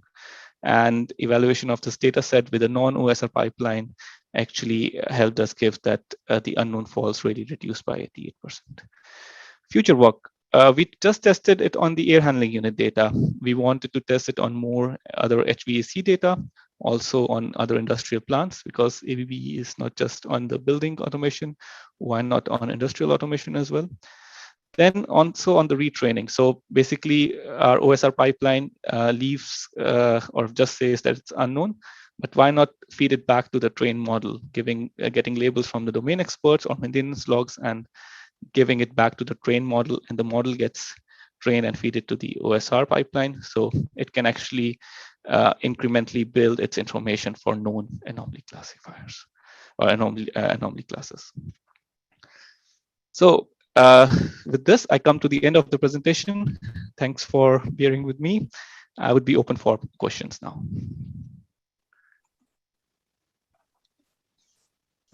Thanks for an amazing talk and for dealing with technical issues. You're welcome. At the moment, there are no questions in the Slack. Neither in YouTube. How did you deal with data imbalance? Did you have to take some specific modeling or training to apply some tricks of a trade to get good performance on such imbalanced data? True. So basically the imbalance over here was really on the classes, and because the faults were exactly for 1 day always, and also we were using sliding windows with 1 minute sliding or step length and 25 minutes window length. I think it actually increased our data sets, I would rather say, and also because it was per day, I think the imbalance really didn't worry us. But I think that's also something we could test in the future for the data sets which are highly imbalanced. And maybe that's also a point that we look at into for classifying in the future.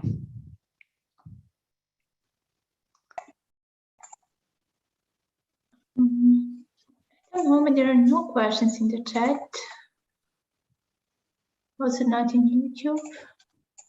No, YouTube. In YouTube, there is a little of delay. True. Are there some questions from the Zoom audience?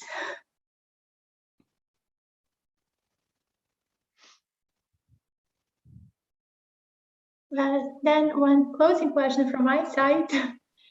So we saw several methods for anomaly detection and fault detection in buildings, and they have less or more the same purpose. Are you aware of some benchmark method for comparing these models and some standardized benchmark for anomaly detection in building? Or maybe what we can take from other domains? Not that I have it in my head. That is quite standard for at least for anomaly detection. One thing means I think it's more of how much accurate it is. So rather more of a confusion matrix 2 by 2 would help.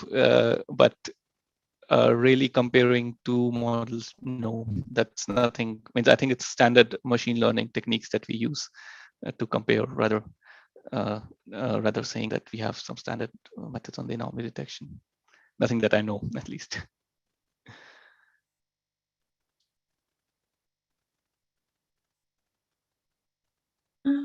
One more question from the Slack is, presume your anomaly detection assumes, actually it's rather a comment, please correct me in real time if I'm wrong, but it's presume your anomaly detection assumes the system is working to its optimum in the first place. So the models are being developed assuming that the normal state of the system is to work well, correct? Yep, that's assumption, but means that's also something that we need to ask from the domain experts. It's not really something that we assume we just confirm that, yeah, that's the optimal state, that's the exact normal working. And that's the data we have, and that's of course the assumption here. And once we know that, only then we can train. And it's of course always saying that you need labels in this domain before going ahead. So yeah, we assume that, and not just assumption, but also we confirm that with the domain experts before going ahead.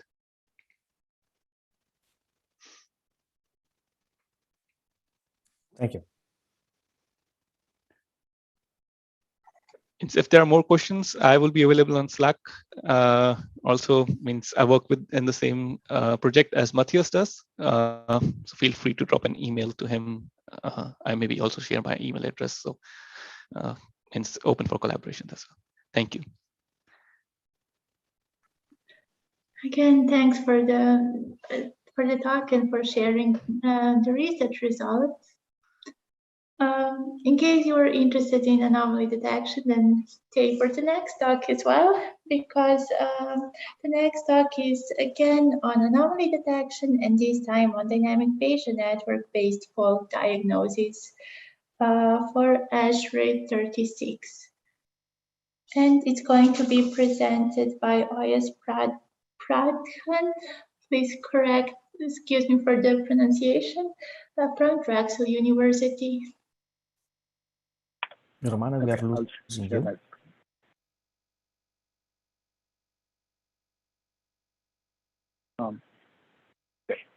So hi everyone, my name is Ojas. Today I'm going to present on dynamic Bayesian network-based fault diagnostics for ASHRAE guideline 36 controls. So this work is a collaboration between Drexel University, Texas A&M, and Arizona State University. So first and foremost, I would like to acknowledge our supporters at National Science Foundation. This work is carried out under the NSF-PFI project, Data-Driven Services for High Performance and Sustainable Buildings. So I think in this session, we've talked a lot about the importance of fault detection and diagnostics. My presentation is only going to focus on fault diagnostics. So within the fault detection and diagnostic framework, the process of localizing and isolating fault root causes has been a challenging one since a detailed and accurate reasoning of the HVAC system and its underlying control strategies is required. So in the past, Bayesian networks have been very popular and has shown good potential to predict fault responses based on measurements from the BES system. So these Bayesian networks, they're based on conditional probability theorem. So I've listed a couple of studies. So the first one is from Berkeley. So this paper in 2012 introduced Bayesian network, the framework for fault diagnostics in EHU systems. And then there have been a number of publications for component level diagnostic Bayesian network that are trained with expert knowledge, expert rules. And these were tested for different faults in AHUs, VAVs, and chiller systems. And then from our group, in the past few years, there's been Bayesian network, discretized Bayesian network, again, trained with expert knowledge that was effective at handling whole building data sets as well. So although the Bayesian network shows good performance in diagnosing faults and identifying the fault root causes, there are a couple potential improvements that could be made. So my presentation focuses on that. So the first key thing is the Bayesian network structure model used in all these papers. They are event-based time invariant models. So that means information from one time step are not carried over to the next time step, and the Bayesian network are run independently for each time step. So there's an extension to Bayesian networks called dynamic Bayesian networks that carries over past information. So research has shown that this allows fault beliefs to accumulate over time, resulting in a higher fault probability and also reduces false positive rates when using dynamic Bayesian network over a conventional Bayesian network. So in one of our previous work, we conducted a systematic comparison between two different Bayesian networks. And the dynamic Bayesian network demonstrated to be more effective in diagnosing and isolating faults, especially when there were faults that had multiple and propagating symptoms within like different components. So for this research, our objective was to test our dynamic Bayesian network framework for more advanced control strategies, such as the ASHRAE guideline 36, which is fairly new control strategy, and it is quite different from the traditional control strategy, that there are more dynamic set points that come into play and many different interactions between subsystems. So these all add challenges to our fault diagnostic tool and the framework that we have developed. So we wanted to apply this to a new control strategy. So before I go into dynamic Bayesian network, I just want to introduce the basic framework. So Bayesian networks, they're a probabilistic graphical model. So they represent causal relations between faults and symptoms. So in this schematic here, node A, C, and D, these could be faults in the system that are typically unobserved by a person. And node B could be a measurement or a symptom or an observation that we obtain from the BES system. So essentially, the Bayesian network are based on Bayes' rule from statistics, and we're trying to calculate what's called the posterior probability. So what is the probability that A has occurred given that B has occurred in the system? So if we see a certain set of symptoms or observations from the building, what is the probability that fault A or C or D has occurred? So there's a couple key advantages. So Bayesian network, they inherently add uncertainty factors into the inference, and it can work with incomplete data. And the output of the Bayesian network is basically to provide a ranked list of potential fault causes. So we rank this according to the probability that we calculate. So there are a couple different parameters that we need to set and probabilities, which I'll talk in the next few slides. So going from Bayesian networks to dynamic Bayesian networks, like I mentioned, it's an extension for a continuous system, and it's more suitable for continuous time engineering systems, such as building systems where we have time series data. So the main difference is in a dynamic Bayesian network on the bottom over here, you have additional dependency on the fault node at the previous time step. So your fault probabilities carries over time. And then if you have a fault on the previous time step, you have a high chance that you have a fault at the current time step and the fault continues and so on. So you're adding this additional information from the previous time step. So with this additional connection, we have to define what's called the temporal conditional probability. So like I mentioned, it's defining the relationship between the previous time step and the current time step. So this connection is what is absent in the Bayesian network that makes it independent between time steps.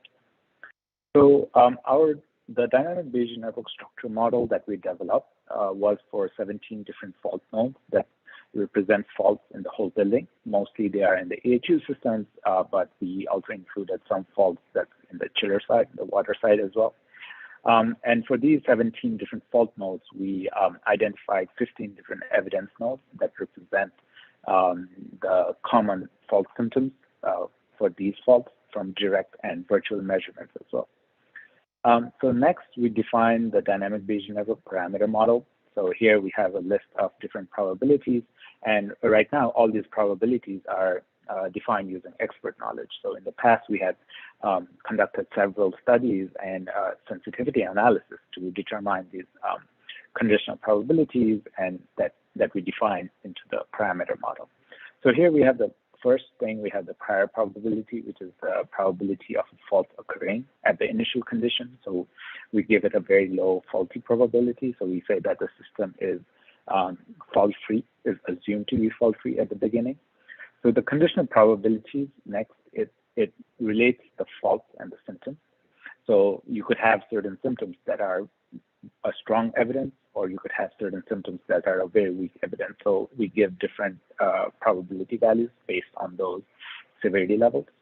Next, we have also have the leak probability, which is the probability of an evidence node when there's no fault in the system. So we basically look at number of outlier data samples, and we use statistical threshold to define this leak probability.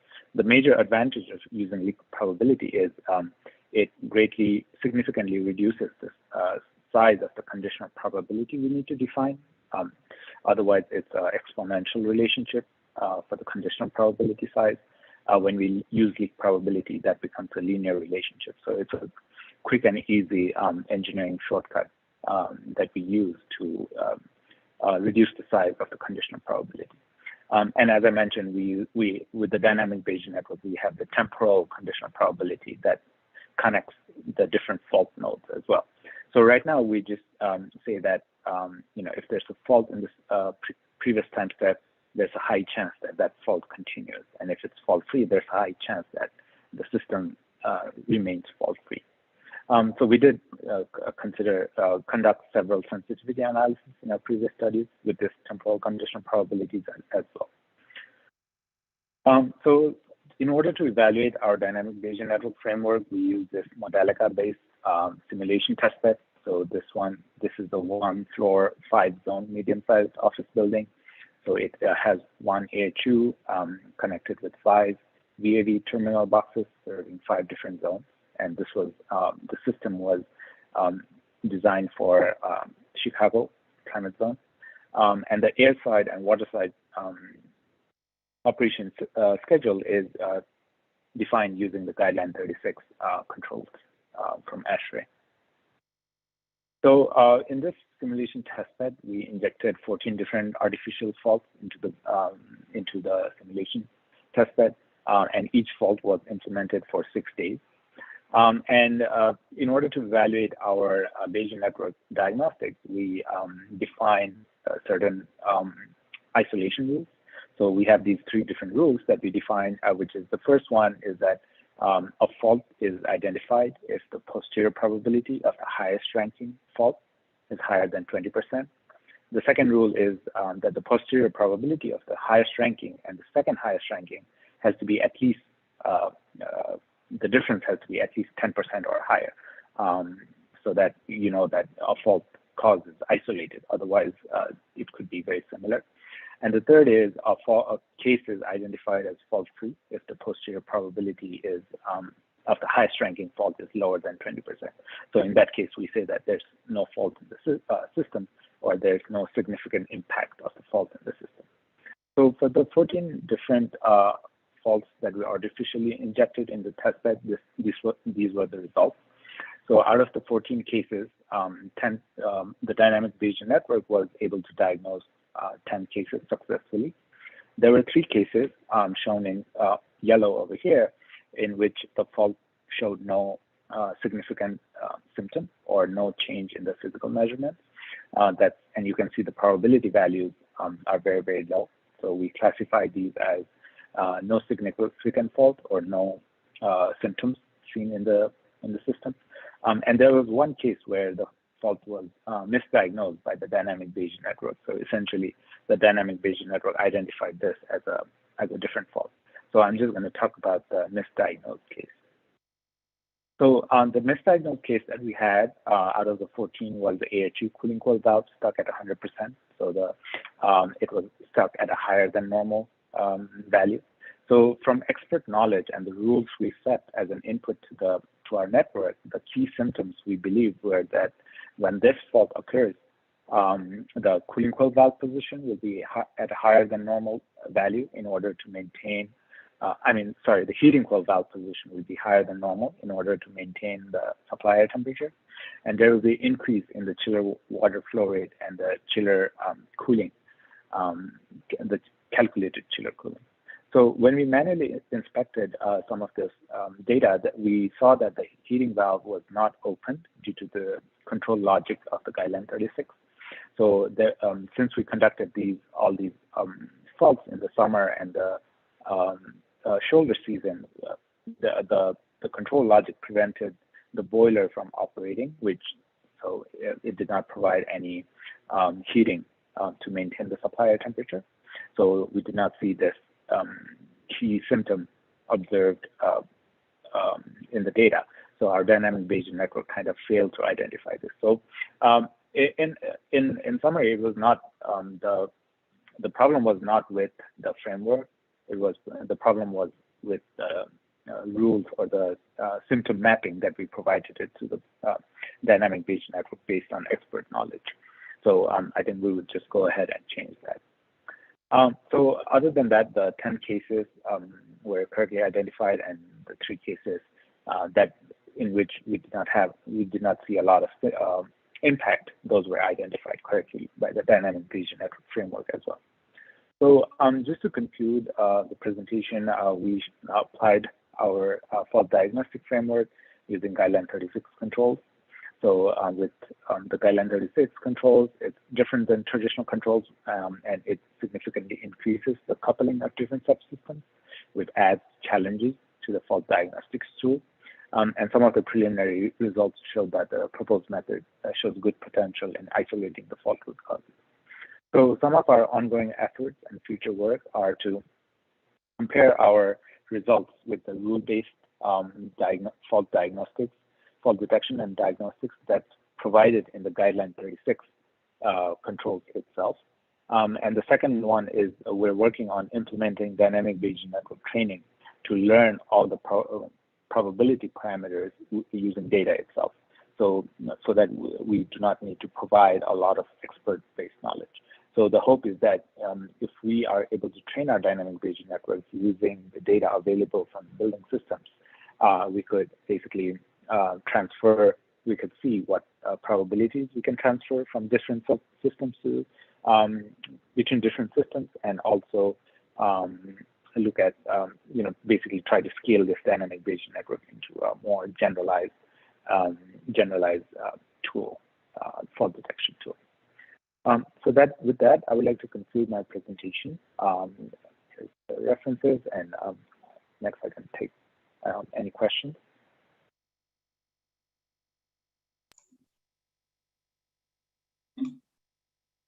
Thanks for the presentation. No questions in Slack for now. So neither in YouTube.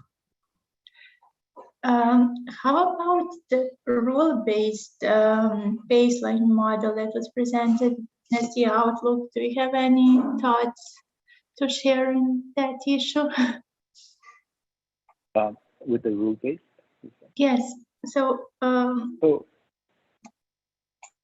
yes. So with the dynamic Bayesian network, the framework we use, it is like kind of like a hybrid method. So we use expert knowledge and rule-based. I think the problem is that, and we have some previous studies where they did tested out different systems and different sizes, some real buildings, some simulated buildings. So you have to keep adjusting those rules from one building or one system to the other. So it's not entirely, you fix the rules and it does not apply for every system. You have to keep changing that. I think that's something we see. So I think the next task is to make it like fully automated so that we can learn those rules and parameters using data itself. Thanks for the answer.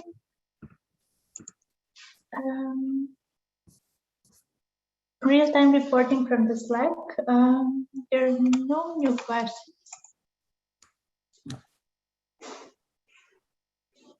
I think the fall detection is such a major topic today that we have to make a new workshop only on fall detection and to go through all the topics we just opened as Panora box today.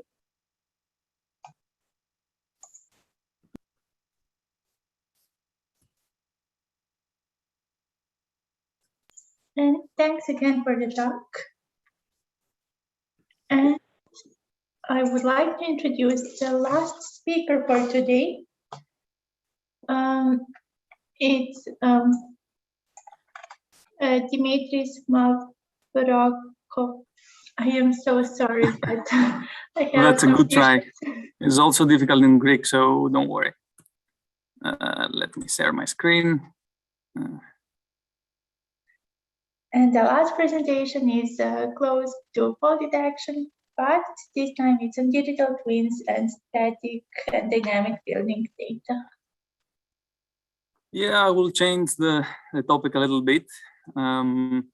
So thank you for hosting me here. Hello to everyone. My name is Dimitris Mavroco. I'm a PhD student at UCL and a member of CB, a research project focusing on cloud-based building information modeling. Today, I'm glad to present our work, link data paradigm for integrating static and dynamic data in digital twins. And this is a joint effort with Eindhoven University of Technology. Here we go.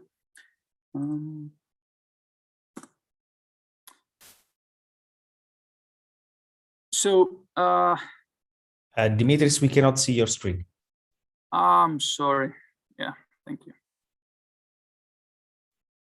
Can you see now? Yes, it works. Great. So yeah, at the moment, 75% of the EU building stock is energy inefficient. This poses an urgent challenge for improvement when considering the enormous environmental impact of buildings. According to a famous quote, if you cannot measure it, you cannot improve it, which means that data collection is essential to improve the energy performance of buildings. Luckily, with the advent of IoT sensors, laser scanners, drones, buildings are digitized rapidly, producing a plethora of data in their life cycle. So, so it is not now it is feasible to capture both as built and operational data in buildings, and this data can be used to create what we call digital twins or real-time virtual representations of physical buildings, which in return offer deep analysis of performance and promise to uncover hidden inefficiencies. So the concept of digital twins is an emerging field of interest to both industry and research. In research, we've seen applications in energy management, real-time energy management, in construction site monitoring or anomaly detection in asset management. And also we've seen efforts in the industry. Microsoft aims to create real-time virtual environment for IoT devices through the Azure digital twins. Another example is Johnson Controls, which aims to visualize digital twins using 3D BIM, or IES, which combines physics-based simulations with real-time data for enhanced analysis. So all these applications are not only data intensive, but also quite diverse depending on their purpose. However, they all have one thing in common. They need to sense data from the real asset and then dynamically adjust the digital model to its physical counterpart. And for this process, to bridge the physical with the digital world, a combination of static and dynamic data is required. However, building information is siloed. Although BEAM was devised to represent all building data, its strength in geometric 3D representations hinders BEAM's use in the operational phase. To address this complexity, linked data technologies have recently been adopted to provide extensibility, modularity, and cross-domain linking capabilities of building data. In the design phase, IFC is the de facto standard, and the linked building data group currently aims to address its complexity by representing IFC data on the web using a set of ontologies, with building topology ontology known as BOT at the core of this effort. While in the operational phase, project case stack, real estate core, or brick schema have been devised to support IoT control and metering applications, generally representing the operational aspects of buildings. Those are currently under standardization, while out of these, brick schema seems to be the most expressive and complete schema according to a recent study. Overall, it is not feasible to build one universal data model. We hereby rely on linked data technologies, and we need to integrate the available data models to support use cases of value. With that, to make the discussion concrete, the proposed integration framework demonstrates how IFC and brick schema can be used to combine various static data representations with dynamic data. Specifically static data, such as topology and building products, and dynamic data from sensors. More precisely, a set of ontologies is used to represent static building data. BOT is used to represent the topology of the building, while the building element ontology represents the building elements. Props is used for product properties, although it's still in a conceptual stage. And in addition, systems equipment and sensor tags are represented using the brick schema. All these static data are stored in the RDF format, the W3C standard, so that they can be linked, while dynamic data are stored in an SQL database, and brick schema provides the connection between sensor tags and dynamic data. To help you understand what information we capture, you can see with the blank notes here the main instances we want to represent, such as spaces, stories, zones, AC units, system equipment, mechanical equipment, sensors. To represent this information, we use a variety of data models, as you can see here, mainly those four. BOT for the topology, BEO and props for building elements and their properties, and brick, as I said, mostly for the operational aspects, such as zones, mechanical equipment, and sensors. To demonstrate the applicability of this framework on a two-story building, we actually applied on a two-story building, which serves as a student hall at the moment. For this particular case, a 3D Revit model has been offered. And in addition to this, an IoT building management system has been deployed in the building using custom-made devices, which allow performance monitoring, physical and remote control of the AC units. And the whole system is stacked using the brick schema. So to enable easier transformation of IFC data to linked data ontologies, we have developed a web-based tool which technically builds upon the IFC to LBD converter, including more complete representation of the topology, as well as additional system and sensor related information represented in brick schema. The knowledge graph generator is available online and is free to use. But let's take a closer look in the process we followed to link those diverse schemata. As the first step, IFC data are exported from the 3D BEAM model in Revit. However, the IFC exportation process and modeling gaps cause missing information. As a result, IFC preprocessing is required as a first step to ensure that proper semantics are included in the IFC file. First, we enrich IFC with second-level space boundaries using the CBIP tool, an algorithm which applies geometric processing and automatically creates spaces and their boundaries. The proper authoring of IFC space boundary is essential for creating a full representation of the topology, which includes spaces, adjacency, and their bounding elements. Similar pre-processing of IFC is required to create the missing link between the mechanical and sensor equipment with the space on which they're installed. And furthermore, something quite crucial for the linking process, we use the serial number of each device using the IFC property sets. This is required to make the connection with the brick graph. So we technically add the serial number of the ID device as a property into each device. Then in the next step, IFC data are transformed into the knowledge graph in RDF format using the knowledge graph generator, simply by uploading the IFC file on the web tool we have developed. And then we link the output of this knowledge graph with a brick graph, which has already been implemented to represent our sensor system. To achieve this link, we use the serial number of the devices, as I said, and more specifically, we use the thermostat device. I will explain that in the next slide more precisely. And lastly, we are able to query the unified knowledge graph using SparkQL queries, and also make SQL queries for the linked historical database of sensors using a simple Python script. So to explain more, to explain how we create this link between the static data, given that IFC is quite generic in systems and sensors representation, what we do is that we use this device here, the thermostat, as the bridge between IFC and brick schema. Practically, the device ID, which has been included in the IFC in the first step of pre-processing, is used to connect the brick graph that represents the sensors and control specifications for our system. For example, on-off commands or run request commands, temperature sensors, metering, and electrical metering. In this way, we can include all the information related to the space and the systems.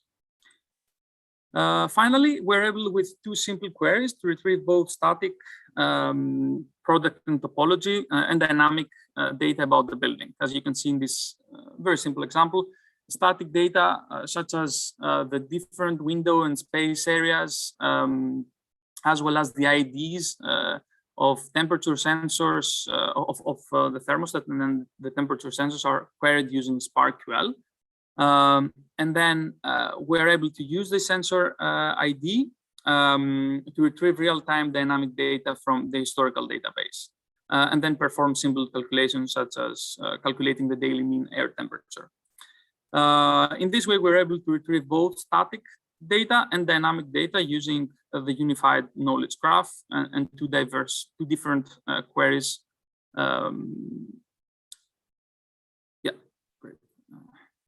So with that, let me conclude. IFC data can be useful in the operational phase by providing information about openings, volumes of spaces, topology, anything related to spatial containment of equipment, sensors, and systems, and can also support the HVAC zoning in a 3D environment.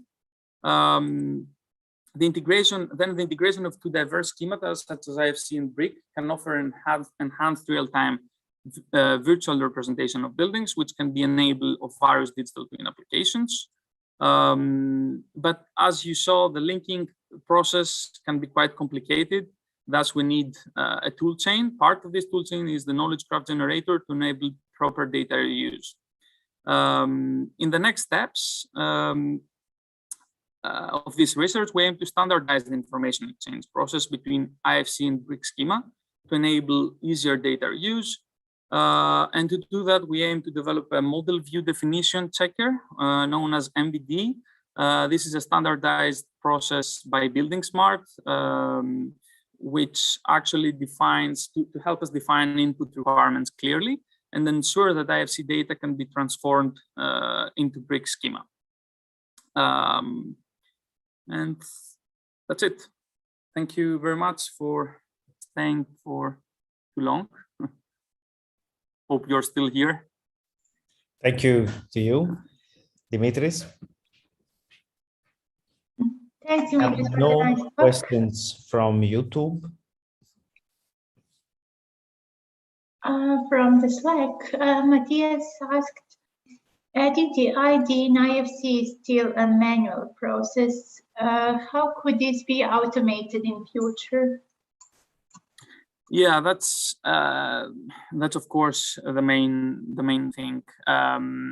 So that depends on several factors. First of all, depends on the size, as well as depends on the size of the building. If we talk about a large building, that's a difficult process. But in practice, we need to add this information into the IFC data model to make the transformation and the link.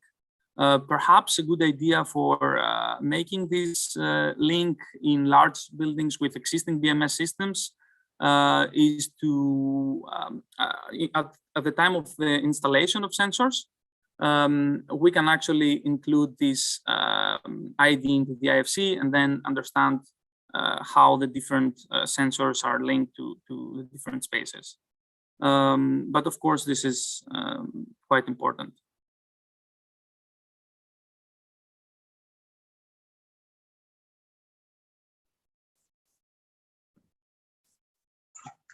So Richard wrote in the Slack, it's a very nice and interesting presentation, and I also agree. Thank you. One more question. So the whole schema is partially based on the bricks.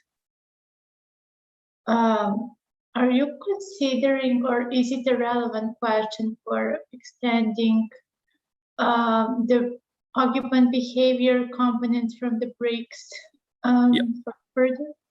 Yeah, that's a good question. Actually, all this setup is quite is extensible, modular, as we said. That's the power of the RDF format. In fact, anyone would be able to even include more ontologies, although adding a large number of ontologies might make things complicated. But probably even brick schema is also extensible, and that could be extended to include information about occupants, and that's of course into the scope of our work.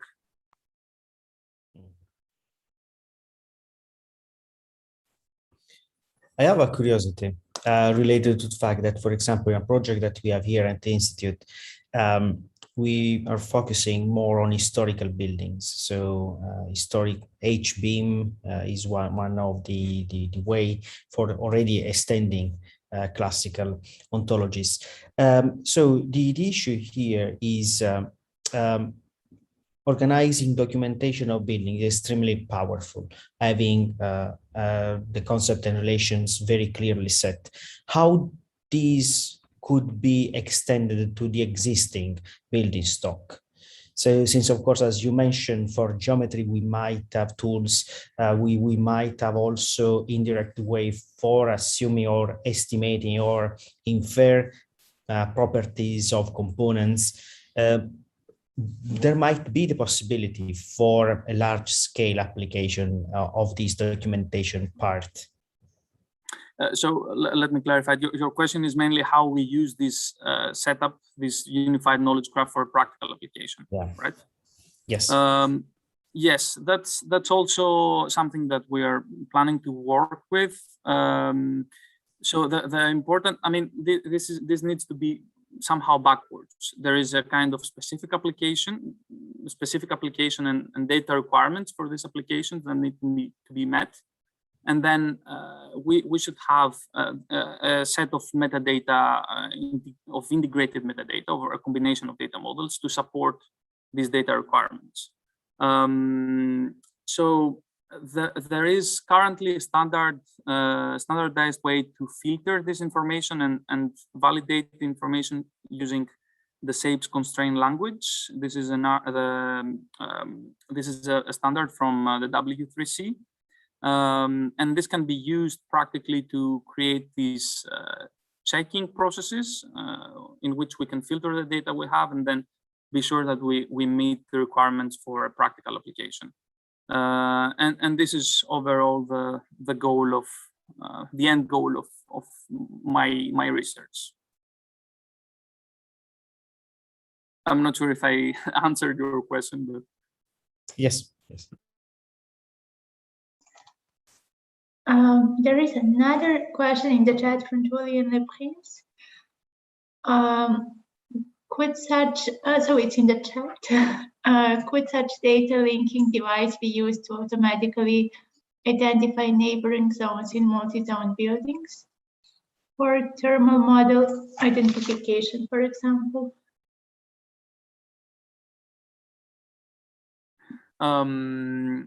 Yes. So Julian, I'd like to ask you. It's not very clear what you're asking here. Let me have a look. This is on the chat on Zoom, right? Yes. Yeah, I can see it now. So this linking process to be used to identify neighboring zones. What do you mean by neighboring zones in multi-zone buildings? You mean to include information about the adjacent zones? Because yes, this is already possible that IFC gives this information. It's not straightforward. It's actually there is some kind of pre-processing, as we said. So we are able to use the CBIP algorithm to generate the space boundaries, and then from these space boundaries, we are able to identify which zone is adjacent to the other. So yes, that's technically possible, and it could support thermal model identification. Actually, Julian is also here at Coimbra, so perhaps we could chat about it in person, which is quite good. Then maybe very last question from my side. How is weather in Coimbra? Because we are super jealous we couldn't be here there. Yeah, although the venue is a bit, there's a set of chairs here which is empty. It's a bit depressive, but it's okay. We hope next time we're all in person. Let's hope all together. Yeah. Thank you very much. Good. We have a question from Richard Reid from YouTube. The holy grail for an existing building would be to automatically suck up the data from the existing building systems and automate the mapping on to an ontology. Yeah, definitely. Automatic. So the issue again here is like the couple of questions ago, how to automatize the process. Yeah. Yes. Well, I need to be. My opinion is that it's never going to be fully automated. So by saying that something is automated, we mean that we spend less time on setting this up. The main issue here is that we usually have information from different sources. One source could be IFC, one other source could be a BMS system. And of course, the challenge is how we use a diverse set of sources to support our data requirements. So yes, at this point, that's quite challenging, and we're also looking into ways to facilitate the process. Good.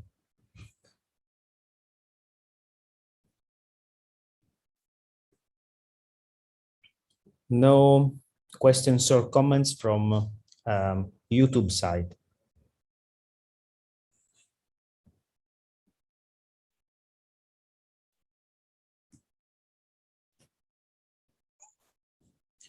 Okay, Romana, do you have any further question for Dimitris? No further questions, and once again, thanks for a super nice talk. Thank you. I'm glad you liked it. Thanks all. Thank you. So now we have reached the end of our workshop. And I'm honored to share with you some final thoughts, comments. So first of all, I would like to thank you, our two keynote speakers, for their thrilling presentations and of course research achievements. Beyond the new questions and challenges that they pose to us as a future continuation of our activities as source of inspiration. At the same time, I would like also to thank all the speakers for sharing with us your inspiring work and also the outcome. Some of them will reach wider audiences, will be replicated, will be the source for additional studies. And of course, I would like to thank everybody who has attended this first ACM International Workshop on Big Data and Machine Learning for Smart Buildings and Cities. So thank you all for your patience, quite long session, and also your contribution with this, with very important questions and source for future developments. Today we have had 10 presentations, all in all, who investigated the role of data and the data processing in shaping different aspects of our current research test beds, but also and possibly the future of our cities and societies. Several works have shown how it's important to work at the crossroad of building science and computational science, but at the same time also social science. And this is extremely important, in particular when we want to properly design relevant research questions in this kind of multi-layer and complex issues.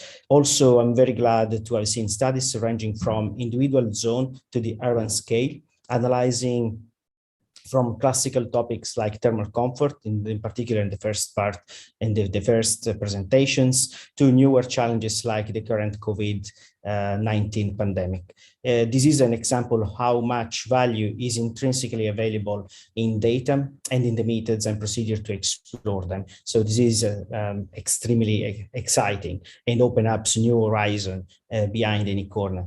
Furthermore, has been inspiring the portfolio application shown today, from pattern identification to model-based predictive control, fault detection, and whatever. The flexibility of machine learning and in general big data analysis in approaching typical building science is a value and a potentiality destined to grow as more techniques and application will increase and the newer approaches will be taken from different domains. For example, this was quite interesting what Professor Carava mentioned in her talk, where examples from different domains were taken and used in building science. These open again new opportunities. Finally, one last key point is the importance of having platform for cross-fertilization opportunity, like this workshop, for example, to be used as sandboxes and or showrooms for displaying our own studies and outcomes, but at the same time also our questions and doubts that we might have, and we might have the opportunity to sort out together with fellow colleagues. I would also thank my co-chairs for the organization of this event, and at this point, I would also ask Romana and Bing to share some final thoughts on the workshop. Thank you from my side.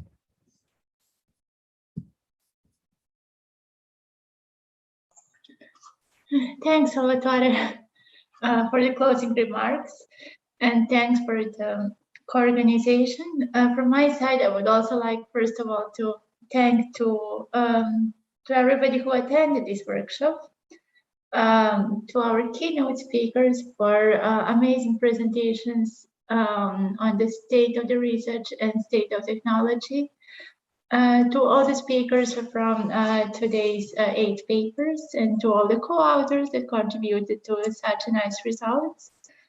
Also, we'd like to thank to the Technical Program Committee for supporting us with extensive review process we had while organizing the workshop, and also to the Annex 79 community for the collaboration on the subtask 2 and for shaping the idea of the workshop. Again, I'm super happy this workshop took place, and I very look forward to the second season.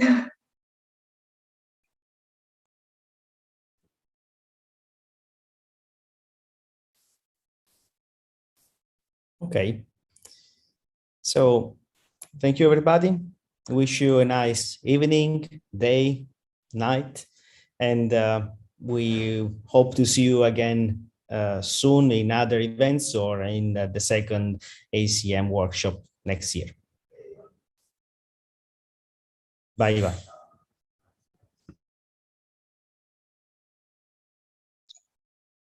Bye-bye.